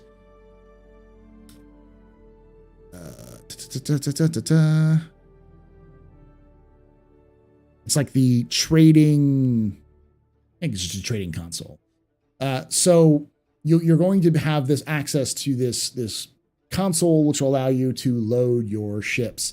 And a lot of people were upset by the work in progress. They didn't like it or whatever. So Stormknife CIG created a thread where he broke down and got some approval to show some more concepts so we get to see it a little bit better. And I wanted to walk through what he said and also what the different images they are and kind of what we can pull out from them. So take a look at that. So this is on the link. I'll have the link in the description. So if you want to follow yourself, make sure to read through this. Wanted to give some quick additional info that I left out of the ISC episode. I've gotten the thumbs up to post some early concept images from when the design on this UI first started, which should hopefully give an idea of where we're generally heading. They are attached below. My apologies for both the gray box visuals. I think it's as rough. Think of this as a rough sketches on a napkin while we explored designs, not actual art concepts. And how much I've had to redact. There are some portions which show unimproved designs. Some of you have already partially guessed this, but the ship in the middle indeed is intended for displaying cargo loading. In addition, underneath the ship of the space we have reserved for handling loading data and details. We felt this visual was important for future features that we've talked about in the past broadcasts, such as NPC loading, mass distribution, impacting your flying, and cargo that impacts other cargo. Don't put radioactive things next to plants and such. What the hell, Ben? Weren't these in the ISC concepts you showed? The concepts we showed on ISC are representative of what we're working on putting in the game for 3.18. But we tweak and improve once we've gotten working prototype. These things that we, and a fair amount of confidence, expect to be able to do in the time we have. Unexpected development snags are always a possibility. The items shown in these early concepts were cut from this release due to lack of developer bandwidth. So effectively, what we're getting on ISC is the first version of this, and eventually they'll go back and add more of these things in the future. The ship loading visual, for example, was cut months ago, barely a week into the concept phase. The conversation boiled down to, we think this is very important and we'll take this UI from okay to good. Agreed, how long will it take? It will delay persistent streaming and every feature dependent on it by at least an additional couple of months. No. Yeah, we figured. that's a great example of how CIG works as well, because a lot of people don't realize that every concept, every aspect that they add to the game is going to delay other features if it's, it has to take more time. So the question is, what needs to be cut? And so this is what they're doing right here is the bare bones version of what they need to do. So think of the version that we're getting for 3.18 as version 1 of the trade consoles. There were similar cuts due to time and priority, such as displaying price/supply history when you expand a commodity. Building blocks doesn't support the necessary graphs natively, and we don't record that data yet. Displaying other locations will buy and sell. The team has been pushing to make dedicated mobiGlas app for this for years. And loading timers, generally engineering bandwidth. They've designed, but sadly, the team doesn't have the headcount or dependencies from other teams to action them right now. We explored ways to scale the implementation time down. See the image of the wireframe view of the Caterpillar and the simplified cargo bay visuals below, or replace the ship temporarily, showing the commodity you have selected, like you mentioned. Nothing quite fit the schedule. To give you an idea, we're having to steal an engineer from another team for this interface, and we only really get him for about 20 days. To be 100% clear, these additional features are still planned. The team is just balancing work on various features and intends to return to this. We need to update the kiosk for cargo refactor anyway, and we took the opportunity to squeeze as many immediately impactful improvements showing commodities that are currently hidden in the kiosk, displaying demand, etc. Kiosks, trade kiosk, that's what it's called. Ugh, I was just thinking. As we could fit in the schedule without temporary work that we would need to return to later. Too long didn't read. The ship or storage locker or backpack in the middle is intended for future functionality. It's a bit awkward right now that 1/3 of the screen is taken up temporarily, by temporarily irrelevant objects, but we had to cut some pieces of the design that would otherwise fill space while the team is spread a bit thin on features. This will hopefully save some time when we are allowed to come back to the next ship to make these objects relevant for the purpose of commodity kiosk. So I'll put this link in the chat. So for those of you who want this, let's take a look at this. This is the first one. This is the simplified version. You can see what they're going for. We've got the cargo bay on the left, and it looks like the sail stuff on the right. You can see how each of these have different colors. These colors may indicate different aspects of cargo. So the red might be hazardous cargo. The yellow might be cargo, which is like food. What are they called? Perishable cargo. And the gray just is standard cargo. Stuff that's not perishable or hazardous. There's some other ideas here, where you've got the interior layout of a cutlass. You see like the space upon which you can place your cargo. You see the SCU here for the cargo bay, and then other things. Same here, similar ideas as cargo bay, and then all those other things. And I think this is actually the wireframe they're looking at, trying to simplify it as much as possible, where you see the cargo bays directed red, gray, and yellow, and you see them already sort of associated here as well with similar colors, and obviously this is the purchase. So these are kind of ways that the reason why they have that ship in the middle is because they eventually want to show that as cargo bays.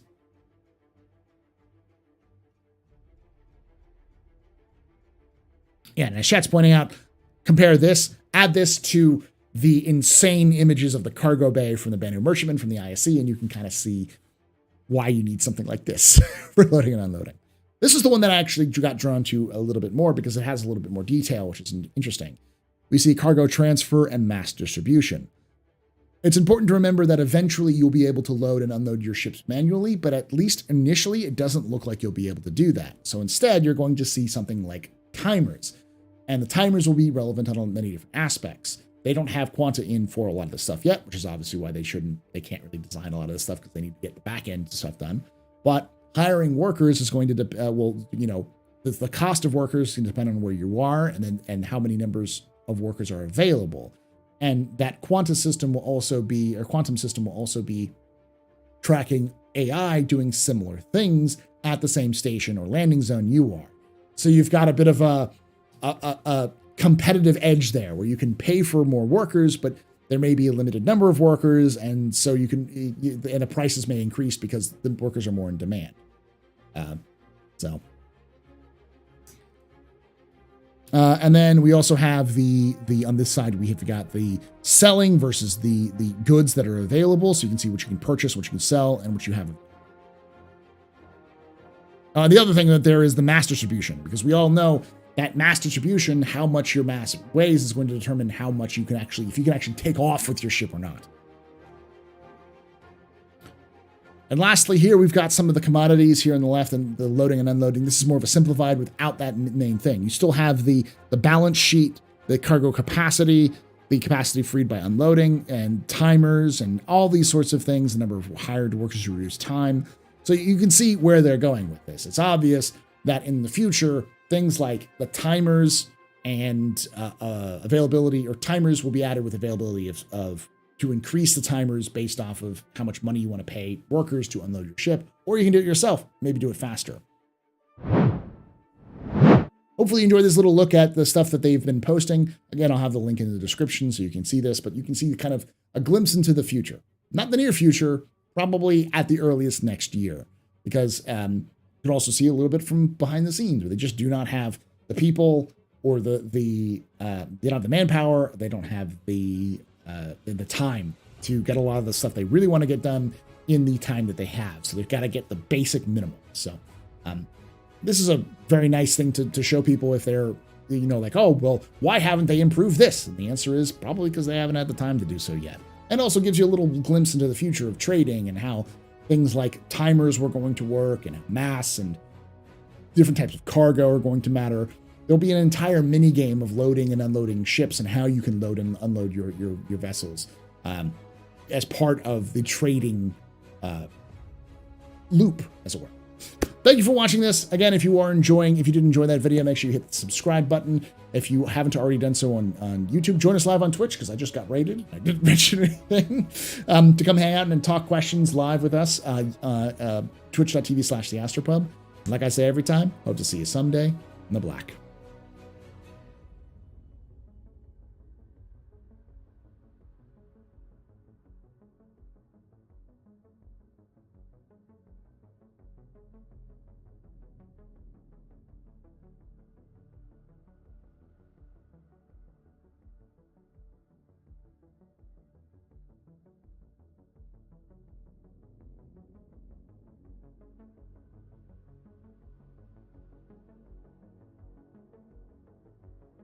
You rated right when I was recording something, Zero. Why do you have this? You have this knack of rating me when I'm recording stuff. How you doing, Zero? Welcome everyone from Zero Stream. This is the Office Hours. My name is Paul, Berserker 1 Batman Shelley, your humble host and space bartender at the Astropub. Office Hours is where we just kind of hang out and talk Star Citizen. So we talked a little bit about Alien Week. I've showed you a little bit about the new concept images which are coming out here. How was your stream there, Zero? Also, thank you so much for gifting that sub to B Mogul, the Wraith Bun. And cut. Yeah, I have to wait a couple of minutes here, so I don't usually respond to chat when I'm doing these videos, not as much. So I'll go watch one of my many lore videos on Astro's YouTube. Yes, it's a condiment for human meat bars. No, human food bars, not meat bars. Why are we trading asbestos? For spacesuits. That's why. Because the Banu use it for spacesuits. Zero raid and run. He probably did because he's tired. It makes sense. Welcome, everybody.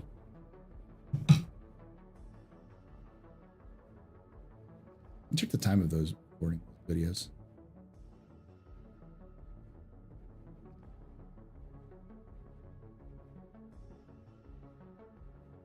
Thanks, JD.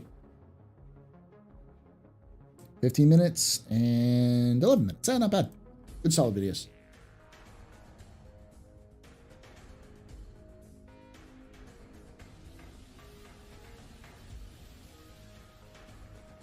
So how about the how much should we be freaking out about the cargo loading timers and concepts? 16 minutes left with 2/3 of the cutty. People shouldn't be, those are works and concepts. They're work in progress.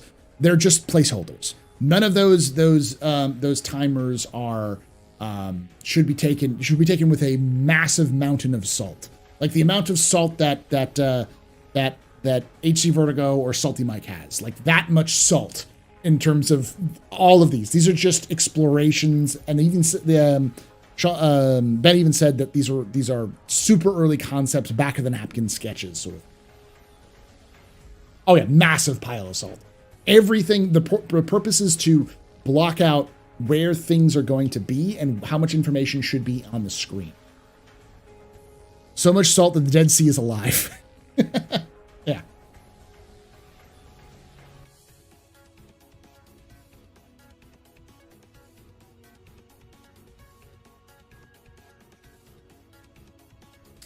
How long do you think it'll take to go for number 2 once it's implemented and also a shower? Hours. I think you're probably going to see like hygiene stuff added into the game closer to probably 2024. They have to get like AI working and the back end quantum working better than it is now. I mean, quantum works okay. It just needs to have more functionality beyond this.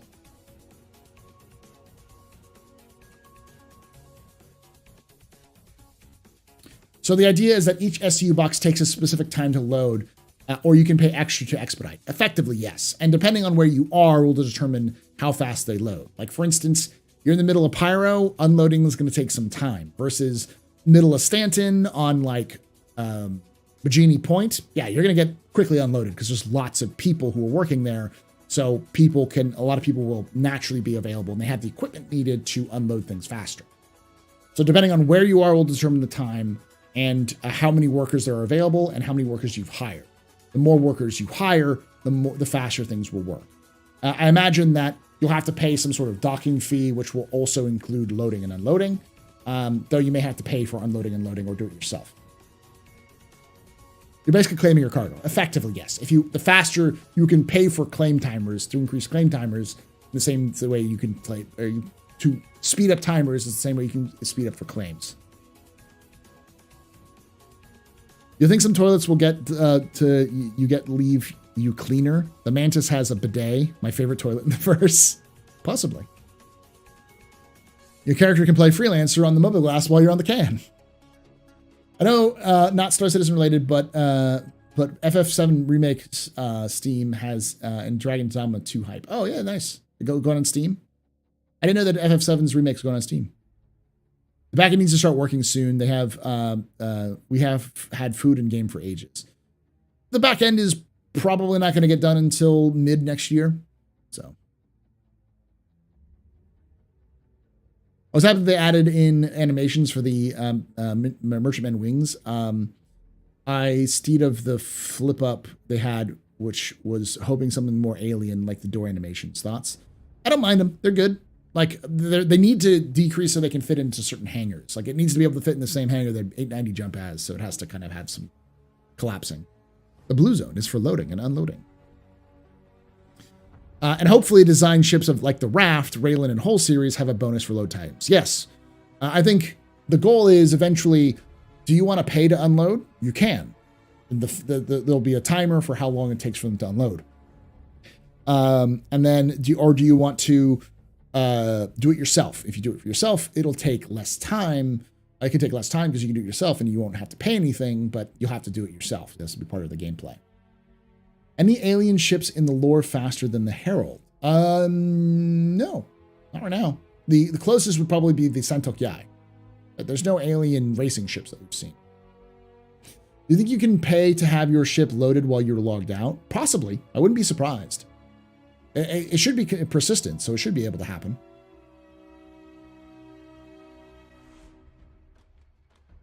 What about the RSI Taurus? Well, the RSI Taurus has a tractor beam attached to the bottom turret, so you can actually unload stuff with your own ship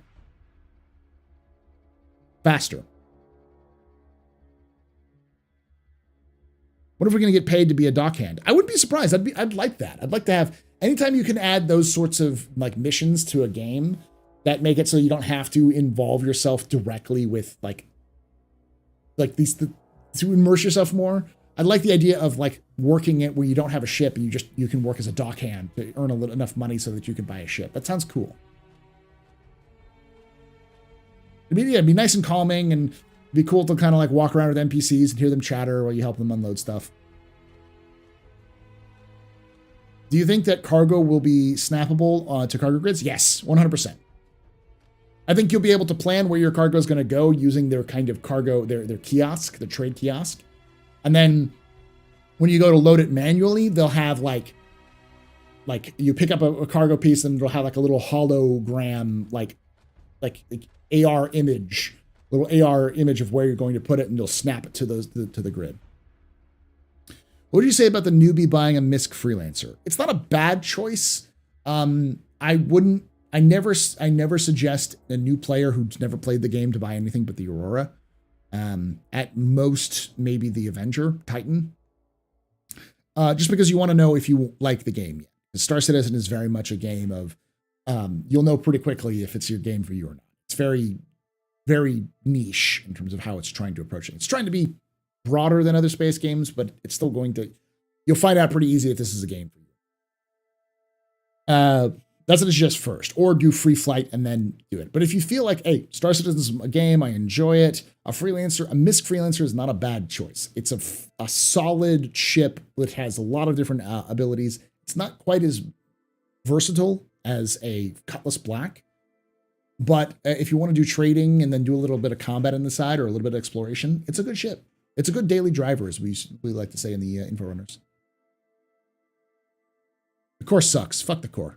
The core, the Reliant core should be yeeted into the sun. The only Reliant that's decent is right now in game is the Tana, the military version, the combat version.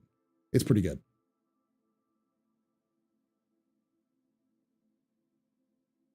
It's 80% 10 threat prep time, 20% action. Yeah, it's Star Citizen's balance is a little bit different than most other games. It's not going to be a high octane go kind of game all the time. It's going to be much more prep time, getting yourself ready to go, and then going out and doing things.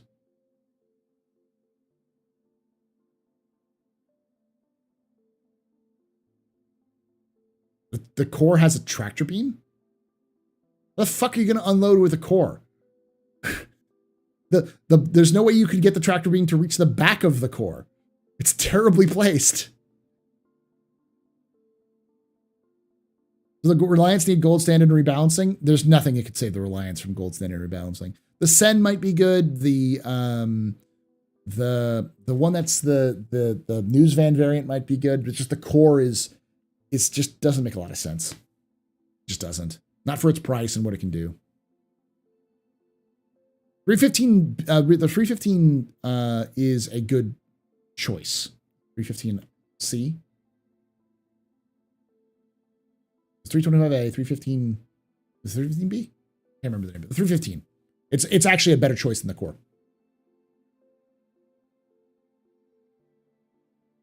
315P, thank you. 315P is a better choice than the core because, let me look it up the details, but I believe the core has less cargo space.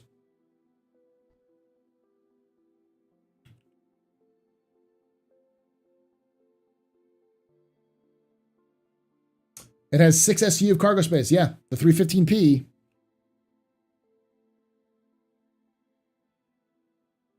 has 12 SU of cargo space. And its pledge is 65 standalone, and the course pledge is, yeah, the 315P beats the ever-living shit out of the core. Like, holy balls. It's the same price. It holds more cargo. You have a bed, which you don't have in the core. Like the only gimmick you have with the core is that it's 2-seater, and who gives a shit? You have better guns on the damn 315P, and it's a better P1. Yeah. And it has a tractor beam. Yeah. Not as good. I mean, you might not be able to use the tractor beam at all really very efficiently, but you might be able to use it decently to move things around. Will the Titan get a gold rebalance? Possibly. All the ships will probably get a gold rebalance at some point. But that's going to take forever. Paul, tell me not to buy a fancy 300 because I already own a Cuddy Black. You're fine. Cuddy Black is fine. If you are a starting mercantile person and you're like, hey, I don't want to spend a ton of money, but I want to get started and I want to do trading, 315P. It's you get $45 Cutlass or Aurora, and you can cross chassis upgrade it to a 315p. It's better than the fucking Avenger Titan too, just hands down, for the same reason.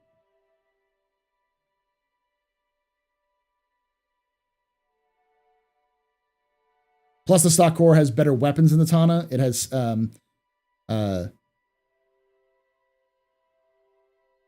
six size 2 guns. You mean the Tana has better weapons than the core? Because if I remember, if I'm looking correctly, it's got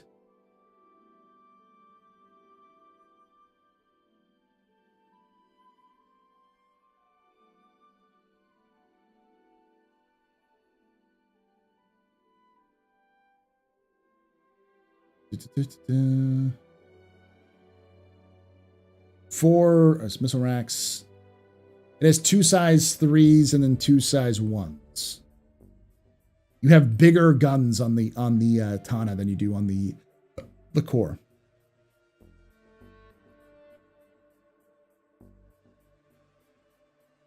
Just 6 guns doesn't make it as good.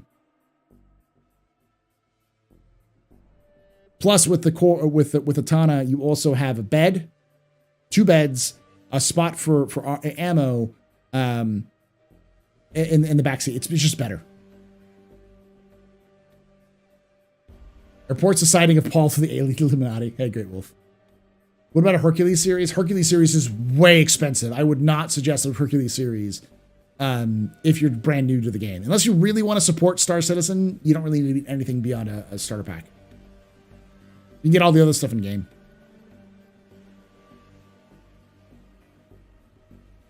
And a ton of missiles, yeah.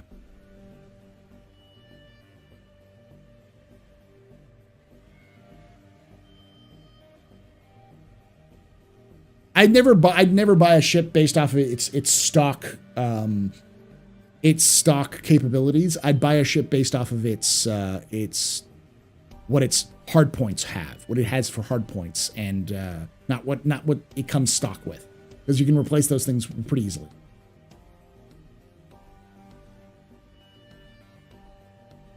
Yeah, but you can buy the turrets separately. I'm coming from Elite Dangerous, and I'm a decent pilot with some good tips. Roll speed's faster in Star Citizen than Elite. Gameplay, the any kind of combat is much faster paced in Star Citizen than Elite. You'll find that it won't be too much of a challenge. The big challenge for someone coming from Elite is using the Mobiglass system, which is very different from typical Elite. That's about it. Is a Holy a starter trader or cargo? Starter cargo. It's a truck. Or starter cargo would be starter trader would be something like I guess like a Reliant, but it's not that good. Difference is Afterburner over Elite's boost. Yeah. Well, Afterburner, like for Star Citizen's Afterburner gets you lets you boost, but it lets you boost up to your top speed. So if you have your speed limiter on, you basically boost to your top speed, whatever the speed limiter is at. And if it's like unchecked with your speed limiter, it'll boost to the highest speed you can get. And then it slowly refuels over time. Thank you, Celine. Celine does a lot of Elite stuff. I haven't played Elite in years, but I remember. I don't think it's changed that much since I played it. Would MSR be considered a starter trader? No. Maybe profession starter would be like a freelancer, or a Cutlass would be a profession starter trader. Yeah, MSR is a medium data runner. No, large data runner.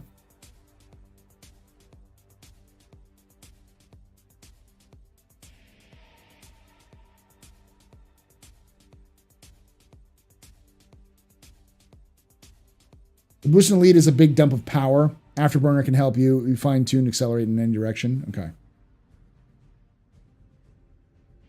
The other thing I'm thinking save the Reliance stuff is the wings with cargo. Oh, stuff the wings with cargo, yeah. Swap out the missile bays for cargo expansions. How long have you been playing Star Citizen? What's your first experience in the game? In game, okay. I've been playing Star Citizen since 2014. Since the first playable modules of the game were released. It was called at the time the Dogfight module, which is today called Arena Commander. I played Elite before I played Star Citizen, because Elite was more playable before Star Citizen was released. And I will say that my first experience with Star Citizen was Arena Commander. So I had to learn a lot, because I don't play space sims or flight games at all. So I had to learn a lot about how to control things. So Paul is, but I enjoyed it. Yeah, it was fun. Got me hooked. I like the Afterburner much more. Yeah. So Paul, is Starfield just Fallout in space? Sort of. I would say it's an evolution of the Bethesda game game style. It's a significant evolution. But if you like if you don't like Fallout, or if you don't like Skyrim, then it's not going to be necessarily your bag. If you enjoyed things like New Vegas, it might be more akin to that than, say, Fallout 4. But it definitely has some evolutions to it.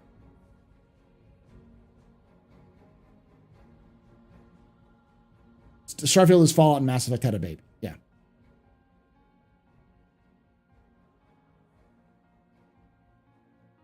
I'm interested in it. I do lore videos for Starfield as well as Star Citizen. And as we get closer to Starfield's release, I'll probably release as many lore videos as possible. So if you're interested in the story behind the Starfield universe, you can check out my YouTube, youtube.com/theastropub, and check that out. You can also, if you like the story behind Star Citizen's universe, I've been doing lore videos for 5 years now. It feels like more like 3. No, yeah, 5 years now. Same place. You can find about 100 plus videos on Star Citizen lore. Star Citizen's lore. So Bethesda didn't do New Vegas. That's true. It was Obsidian, but it seems like Bethesda is doing much more of a pull from New Vegas, as an influence than recent games. In fact, I would say it's much more akin to Oblivion or Morrowind than it is, recent Fallout or Skyrim or recent Fallouts. What's the upgrading system like in Star Citizen compared to Elite? It's not 1-to-1. Elite is a direct upgrade. This bigger ship is better because it has bigger hard points, and it has some slight disadvantages, but generally speaking, it's linear. Star Citizen does not have linear upgrades progression. You also don't have to grind like a fucking madman to get all of the engineering updates. So the Star Citizen's grind is much lower. It'll eventually kind of tear up a little bit, but it's definitely not the same kind of grind. All of the ships that are flyable are in game, I think, save for whatever ship that's most recently released. It usually takes a patch or two for that to get in. So you can always purchase new ships, ships with in-game cash. And just like Elite, though, where buying the hull is just part of it, buying upgrades can be as expensive as buying the hull. It can be pretty costly. But you upgrade based off of paths that you want to do. So, like, if you want to do more trade, you can buy things like the Caterpillar, which has significant amount of cargo space, or you can buy the C2 Hercules, which actually has, I think, technically more cargo space. They're very similar. The difference is that the Caterpillar can't transport vehicles as well, whereas the C2 can. So, or it can, but the Caterpillar's a little different. And the Caterpillar will eventually be modular, so in the future, you'll be able to swap out the cargo modules for something else to make it a little bit more adaptable. So there's always some advantages and disadvantages with every purchase. There's no just a straight better. The only example of a ship that's just better than everything else is the Carrack. It's just the best ship. But to fully utilize the Carrack in, say, combat situations, you need to have 4 other crew members who are on guns. You need to use multi-crew. Unlike Elite, where the bigger ships are better because you can use all those guns, in Star Citizen, as you go up in terms of ship size, you need more people to actually physically crew them, and you won't be able to hire NPCs for a while. So getting something like a Hammerhead, which has a shit ton of guns, won't help you unless you have people who can man those guns.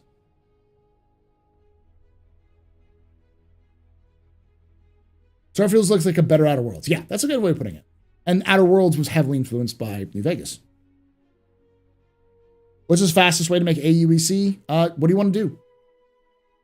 There are like fast ways of doing them, but they all require some skill and some practice. You can go mining, which is probably the most efficient way of making it, but you really have to know what you're doing and you have to have the right skills. Like going to the Air and Halo asteroid belt requires like a guide, either someone to show you how to do it or a video. And you can also make money doing planetary mining as well with, say, the rock. If you don't like mining, you can try trading. There is ways you can make money by just doing box missions. You can get box missions up to 45K per run, and the 45K runs can take you about 20, 30 minutes. So you can, like, I've done that with just an Aurora and managed to take a Aurora to an Avenger Titan in like, maybe 10 hours total, which was just a direct upgrade. Holston Cop, thanks for that 10 months of support. Leeds Grind is there to keep people in the game because they don't have faith in their game loops. Yeah. What's the lore in the Banu Merchantman? It's been around the Banu Protectorate for a very long time. It's a ship that is effectively a Suli ship. It's designed to house a company. But Sulis are complicated concepts. They're not really companies. They're companies and families. And then and governments, and you just mash them all together. And they only exist for, on average, like 4 years. And then they break apart, and then you join other Sulis. And there is leaders of Sulis called Esso Sulis, but they're more like Padre de Familiases, Godfathers. They're like they're heads of the whole thing, and they kind of help decide directions, but they're still part of the family. Trade mostly because it seems the safest. Box missions, and then there are ways you can do things like there's different trade routes you can set up. Scrap was a big money maker at some point. Every so often, there's some spikes. Like whenever they do events, they usually do AV equipment. You can make a lot of money doing AV equipment trading. And there was a dupe bug that you could do to make even more. But yeah, there's usually some aspects to it. And there's every so often there are events that want to explicitly do trading, like Jumptown.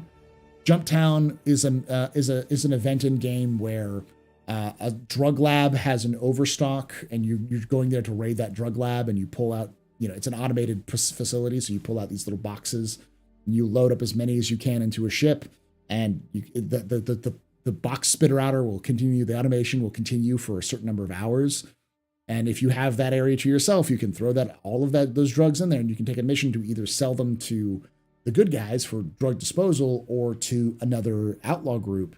And if you get the outlaw group one, they give you bonuses for however many you do. So you'll get bonuses per drop.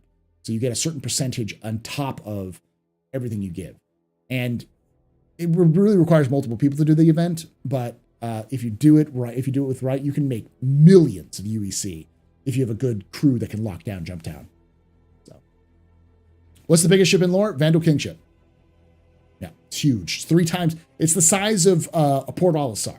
The Vandal Kingship is about the same size as Port Olisar, from tip to tip, and much bigger interior.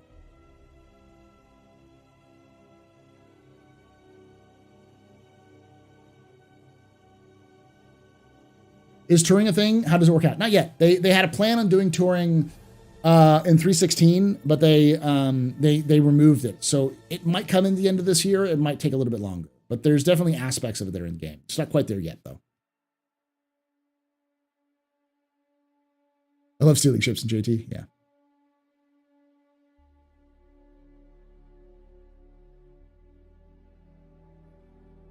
I miss the scrap hydrogen loop. I miss the spirits loop. The spirits was fun. Isn't the UE making a larger ship currently than Mangle currently? Yes, it's called the UES Retribution. It's about the same size as a King ship. I don't think it's quite as big, though. I think it's a little bit smaller than a King ship. But it's effectively a human King ship.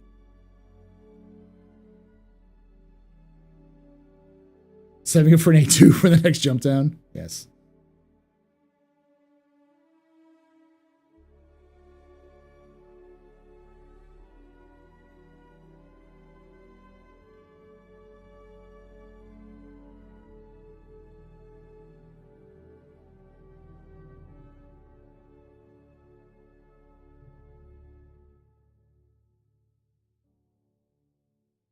UES Retribution. Oh, what are your thoughts on what ship we get this week, if any? I don't think we're going to get one. If we would have gotten a concept ship, we would have gotten one already. So I don't think we're getting one. Which makes sense. Would you pick up the Glaive, Scorpius, or other heavy fighter? No. But I'm not a person with heavy fighters. Scorpius might be, maybe at some point, but is the only way to get a Carrack through the UE Exploration Pack. They also sell them at IAEs. They also sold them at the Invictus. You could have bought them on Invictus. You can also buy them in game, I believe.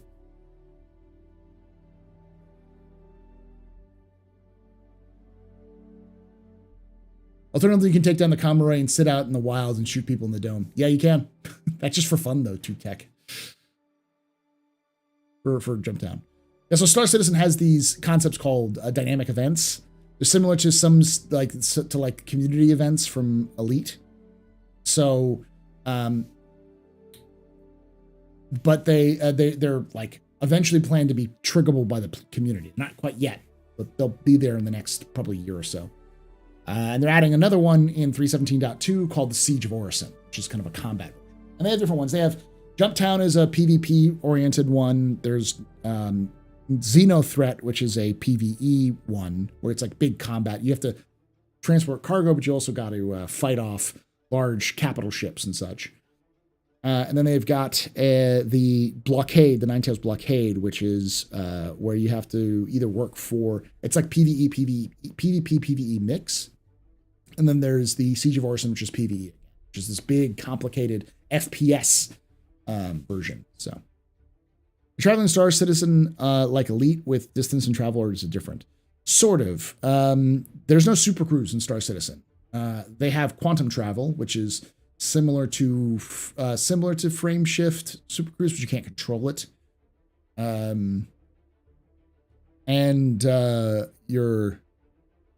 The full frame shift, like being able to warp out of a system, is not in game yet. Though they're not going to use that system. They're going to use what they call jump points, which are fixed points where you can then travel through. You need to have a jump drive to be able to activate jump points, but you go from a fixed point to a fixed point to leave the system.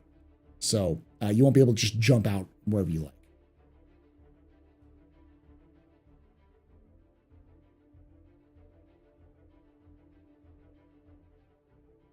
$26 million game. Okay, yeah, so it's available in game. What are your thoughts on the ships we'll get? Oh yeah, I don't think we'll get one. What ships do you think will be flight ready by the end of the year? Well, I thought they banned immersion, but it doesn't look like that's the case anymore. So I would say the Corsair for sure.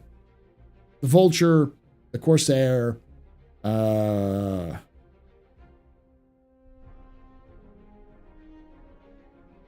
think that's about it. I won't have a ton of other ones. Corsairs are going to be a big one.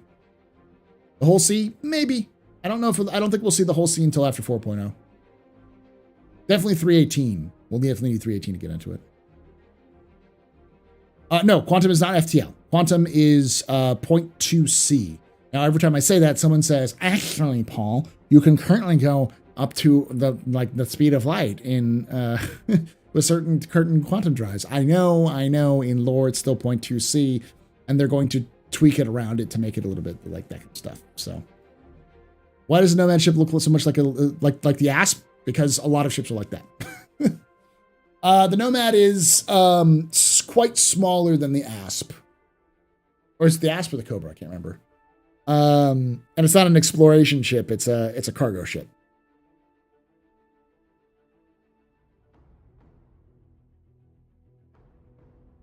Don't get it for the same reasons. The closest thing to an Asp would be like a Freelancer. Yeah, all these ships are huge. The Odyssey? Maybe. Good year for Drake fans, yeah. The Odyssey? No, we're definitely not going to see the Odyssey this year. Question, do jump points orbit the stars? That is a good question. We don't know. They might orbit the stars, or they may be kind of a fixed point. I think they orbit at a fixed point. What small ship has the fastest quantum drive? Quantum drives are... I don't know which one has the smallest, or the smallest is the best stock, but you can always replace quantum drives with new quantum drives if you want to. The fastest quantum drive stock, I think, is the Jaeger, is the fastest, but no small ship is going to be able to use the Jaeger to get across the Stanton system. You're going to have to stop and get refueling. The best quantum drive for a small ship is the Atlas, the RSI Atlas, which is a civilian B grade size 1. The Atlas is fantastic. It balances efficiency and speed. If you're gonna get a quantum drive, get the Atlas. You can get it pretty much across the entire Stanton system, from Hurston all the way out to Microtech, or the furthest distances, with 1 tank of quantum fuel for about every ship. Defender has the most QT fuel. But yeah, I guess it's a small ship too. The standard pyro jump point is medium. How are everyone's Carracks going to go be in the pyro? A medium jump point has been able to hold Idris's, so it should be fine. VK00 Mil A size 1 fastest, but no fuel efficiency. Yeah, terrible fuel efficiency. What ship is the oldest in the lore? The Perseus currently. Technically, the oldest is the that we know of is the Zeus, but the Zeus isn't available in game. The RSI Perseus was built in 2520. Current year in game is 2952. Atlas on 300i? Perfect. That's a really good one option.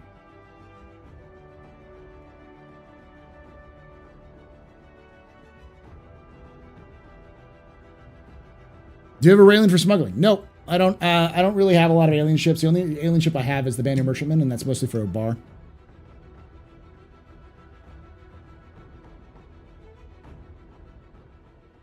How old is the Tally? It's a retired bomber. It's not retired. They still use it as a bomber.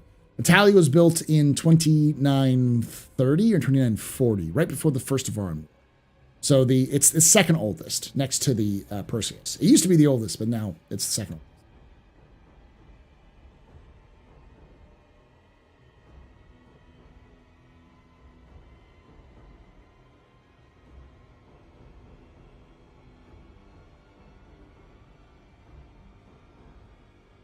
$35.30. Okay.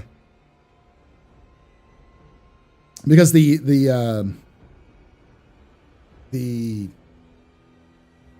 Perseus is 2520. Yeah. It was for the long time the Retaliator was the most venerable one, but then the Perseus came along and was under that. Please don't recruit Crusader ships. I agree with that one. I also don't want any more Aegis ships. What we need is more consolidated Outland ships. We also need more RSI, kind of. Got plenty of Misk. We got plenty of Drake now.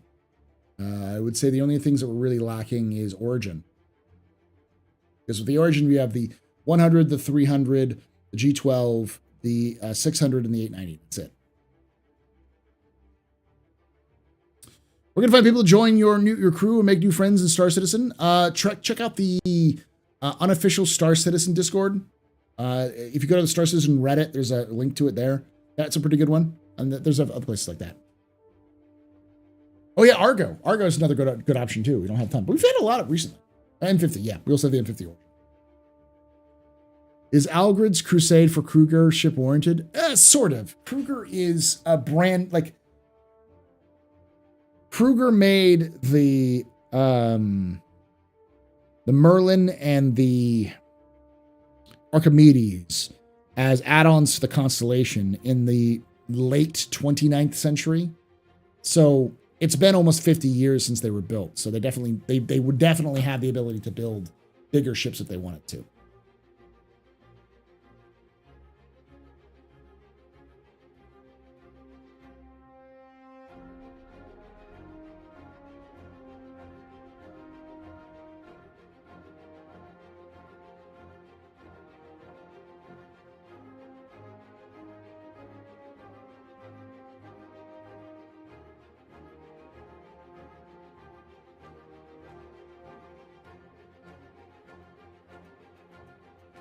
I mean, Argo's got a lot of ships now. It's got the Raft, it's got the Mole, it's got the SRV, it's got the MPUV. There's one other one.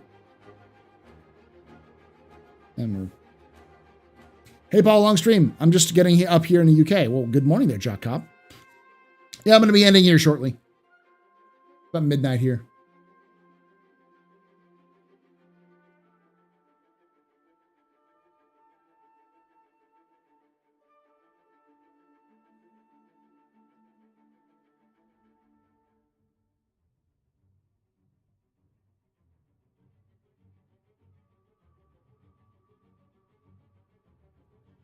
But I love your post on Twitter. I always enjoy your postings. Thank you, Marlon. I'm Marin.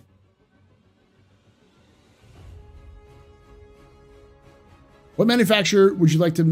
Would you want to make a capital hauler which carries cargo internally, like a B&M competitor? Crusader. They make the most sense, and they actually made something similar to that called the Jupiter. That or RSI, one of the two. Not MISC. Do you feel like the Argo may end up building the mid-sized salvage ship, or would that fall to MISC? Probably Argo, because they already have the mid-sized salvage ship, which is... MISC probably wouldn't be doing salvage. The Jupiter.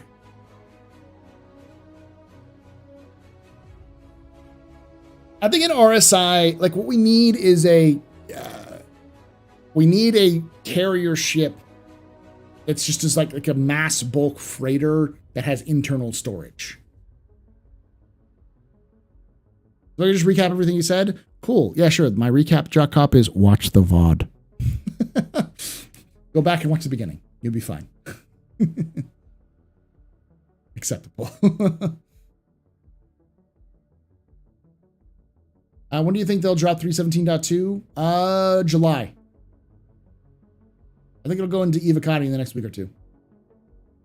I think there's some leaks that it actually has gone into Evocati yet. I don't know. I saw some people talking about it like that. So, possibly. But it'll definitely go into PTU before the end of June, and then a release sometime in July. That's you now? Yeah, so. Still got about 3 weeks left in June, so I wouldn't be surprised if it goes into PTU by the end of next week. Wave 1, next week or the week after that. And then into Wave 2 in the first, last week of June, first week of July. And then live like the mid-July. Yeah. I think by the time it goes live, we'll have 318 into Evocati. When 317.2 goes live, 318 will go into Evocati. So that's why I say like mid-July, mid to late July. Is it possible to name your ship in-game and is it displayed on the ship? It is, but currently only for certain ships because they built the technology for it and then they screwed it up somewhere. Effectively, the team that was in charge of doing that kind of stuff had some time on their hands, so they decided to build that out. So they were doing a kind of a test version with a couple of ships. But it doesn't do really well with different ship skins, so they have to go back to the drawing board and fix it up again. But the only ships that have that current ability are the 600i, the 890 Jump, the Carrack, the Reclaimer, I think, the Mercury Star Runner, and that's it, I want to say. Star Runner, 890, 600, Reclaimer, and Carrack. Yeah, those are the 5. But you can only name them if you purchase it with real cash right now. Eventually, it'll be available for everybody. I think the Raylan will be ready for 318. No. What's my favorite ship right now? The Cutlass Black. Oh, and Hammerhead. There we go, and Hammerhead.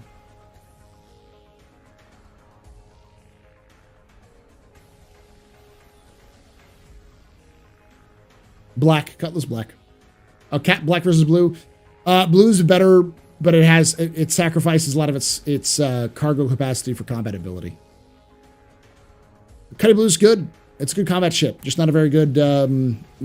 It'll shine when bounty hunting V2 comes in. Did you name the Hammerhead? Yeah, but only if you purchase it, I think.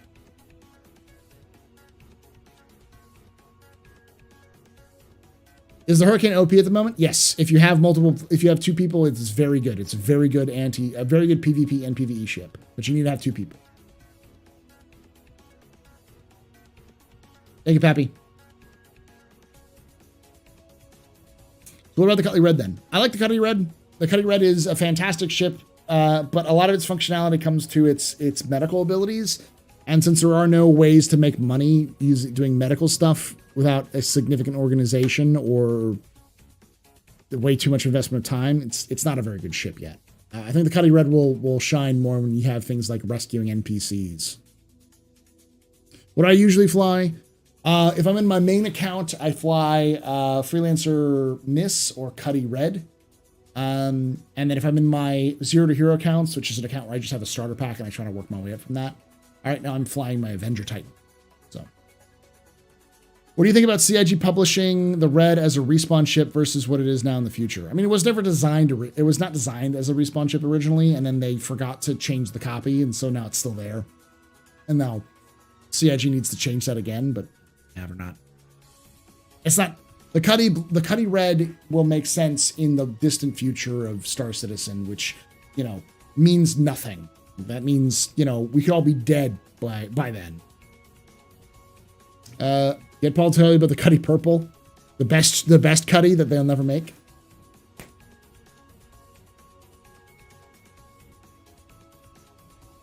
Cutty Red is very good for grinding bunkers, since you usually get tier 3 injuries. You can heal up and get directly to the next bunker. Yeah, pretty good. Will we get daily war bond upgrades? No, they're... Oh, for the aliens for this week? Probably not. Not that we know of. Or is it if you heal tier 3 injury runs in the Cutty Red? It's useful, just not super useful yet. Yeah, it'll eventually become good. You start a position for the Aurora's wings to open like the Scorpion. That'd be pretty cool. Is Theaters of War out? No. Theaters of War will not come out until after the persistent entity streaming and server meshing is released. So I would not expect Theaters of War until at least next year. What's the best land vehicle? None of them. They're all bad. This isn't like Elite where like you have to have a land vehicle for distant travel. You can pretty much land anywhere. The best, and you can use your, ships can go anywhere. If we're talking about the best land vehicle, just the most fun land vehicle, the hover quad. If you're talking about like the best utility land vehicle, probably the Ballista or the Nova Tonk. The mule is just cute. That shitbug's great.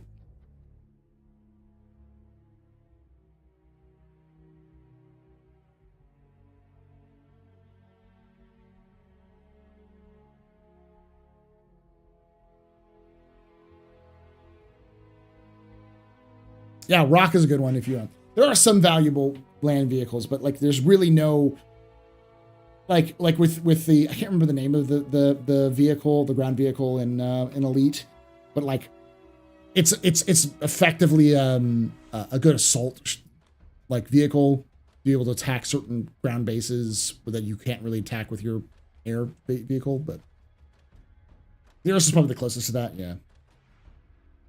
Which point in the timeline would you have lived in?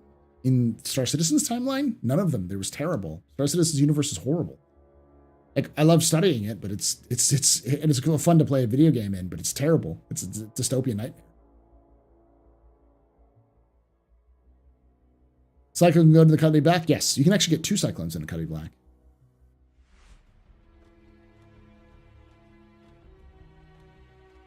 Is it slow? I thought it was pretty quick.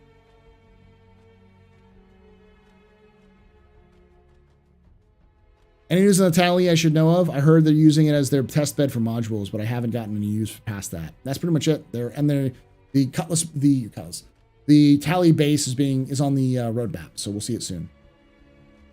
Thank you, ZY. I do mostly lore stuff, but we do talk a lot about Star Citizens. So if you're interested in Star Citizen, just discussions. We tend to do this pretty weekly. We also have a lot of current and former Elite content creators who come onto my podcast, like the Captain's Table. So you might see some faces there. Are roads a thing in Star Citizen? How about a truck whose planets that are too windy for ships? They aren't a thing yet, but they are in lore, and they will eventually be. And yeah, I mean, in the universe of Star Citizen, there will definitely be some value for ground vehicles because ground vehicles are cheaper to operate than space vehicles are. In terms of cost and like an energy or fuel, they'll be much cheaper, much more efficient. And in the long run, you'll eventually have a need for ground vehicles because storms and stuff like that are going to be difficult or damn near impossible for you to operate in.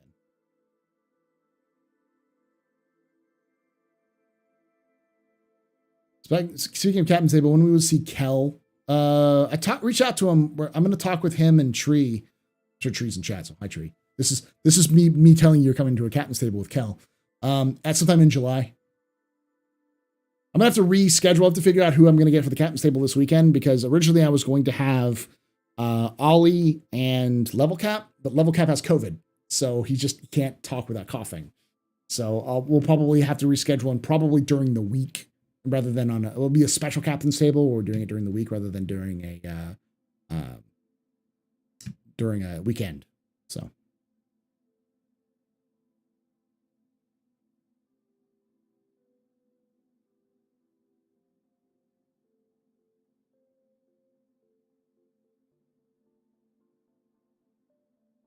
How far can you go into Star Citizen for space exploration? Will it be like No Man's Sky? Eventually.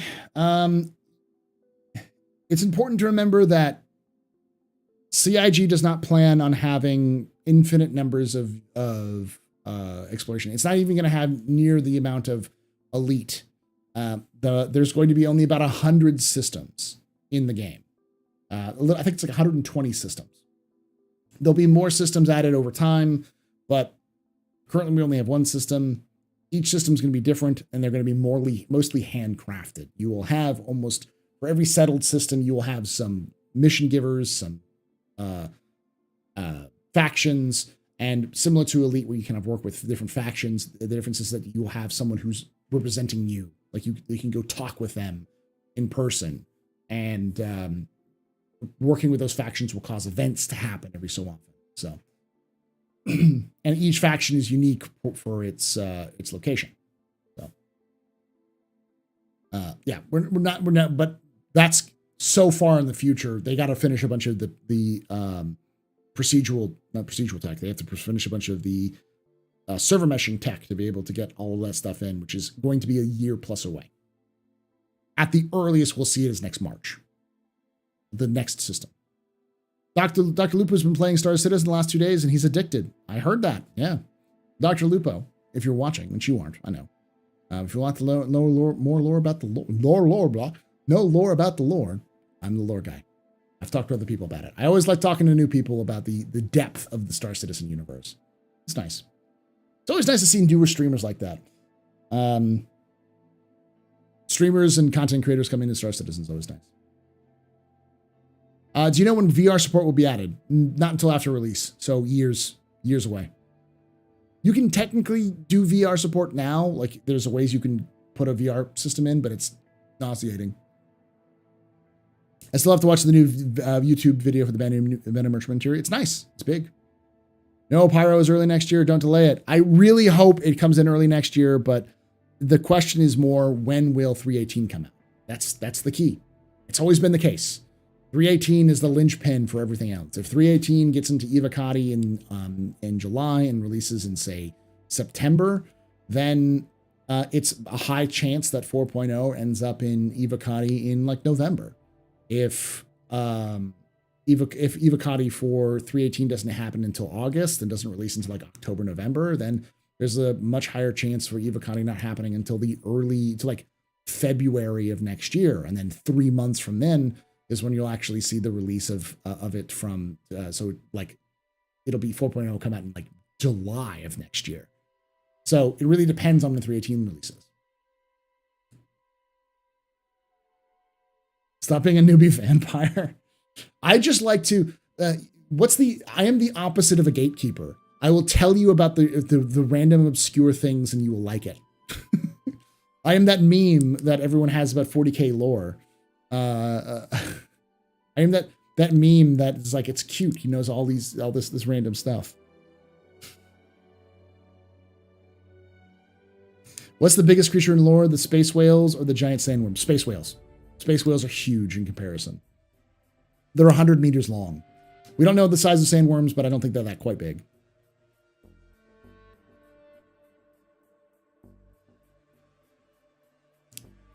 Uh, 10 years for Star Citizen as of this October, but yeah.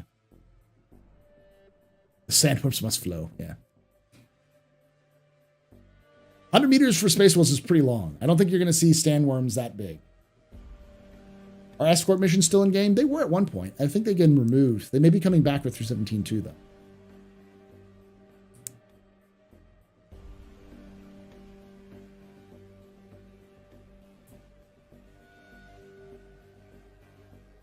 Yeah, I don't think the sandworms are gonna be that big. They're big, but they're not big. I wouldn't be surprised if they're like 70 or 80 meters long.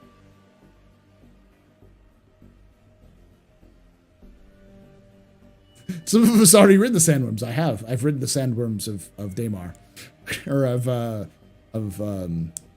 Yella. I'm tired of the coffee cups I throw on the ground in Microtech Forest not being there when I get back. you damn, gosh, what is it? Damn serial litterer there, JD. You and Chris Roberts. Smokey's gonna find you and make you pay for all the littering you do. In the demo video, they look pretty damn big. Yeah, but that was also definitely not going to be the final version.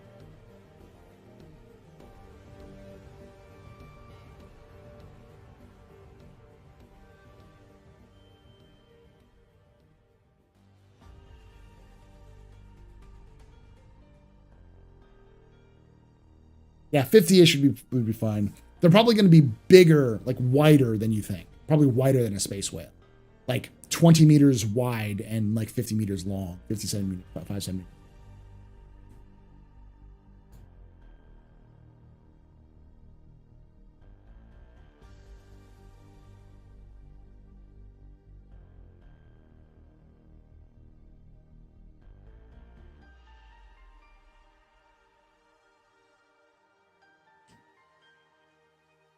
It's all in YT.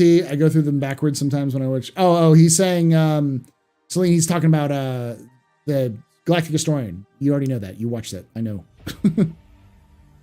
Well, in Star Citizen, you have a lot of control over movement speed. You do. Soon we'll have to pay fines for littering. Yeah. That's why I, for one, would like to see a littering campaign on the level of Don't Mess with Texas all over the Stanton system. Remind people to dispose of their trash. I think it'd be a really unique thing to have trash, basically trash cans that effectively destroy anything that gets put into it. More like a graboid. Yeah, like a graboid. Probably more similar to that. Smoking the reefer? No. I live in Texas, sir. Littering and. Pick up that can. How about janitor gameplay loop? I'd love to see like janitor gameplay as a mission type. That'd be cool. Like a mission you can do. Go around and pick up garbage, and every garbage you pick up, you get a little thing for like a little some points. Kind of like the call to arms, but for litter. Just want to be a farmer with the egg cows, the Kazi grazers. Yeah. What's your most memorable moment in Star Citizen? Parasol's here, so it's probably this. We were doing the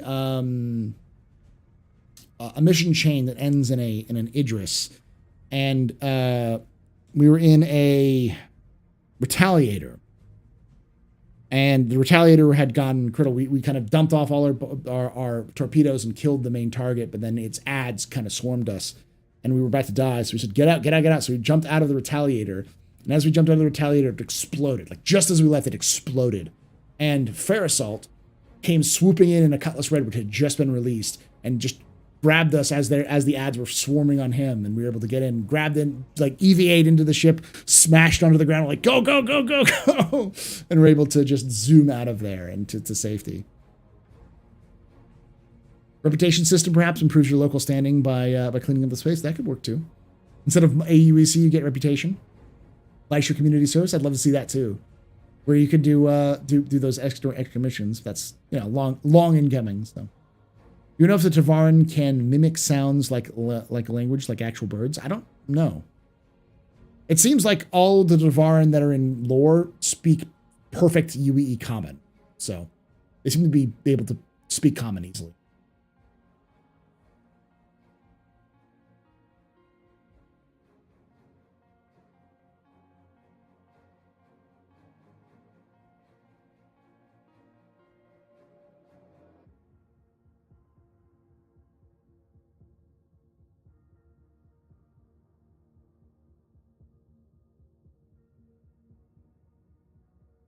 Vizier cleanup, I think, was the game. Oh, yeah, the Vizier cleanup detail. Love that. Love the game. Do you think we'll get ship carriers from aliens, or do you think only humans will make them? I think it'll eventually happen for aliens.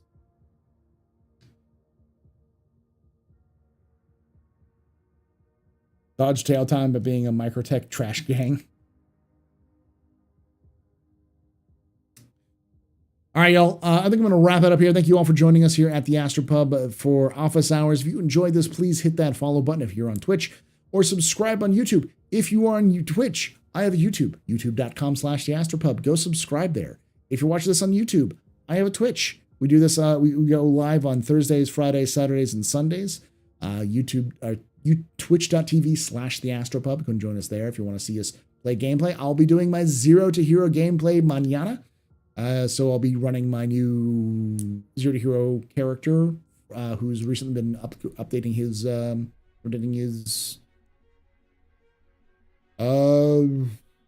bunker missions. Been doing bunker missions with him. Enjoying that.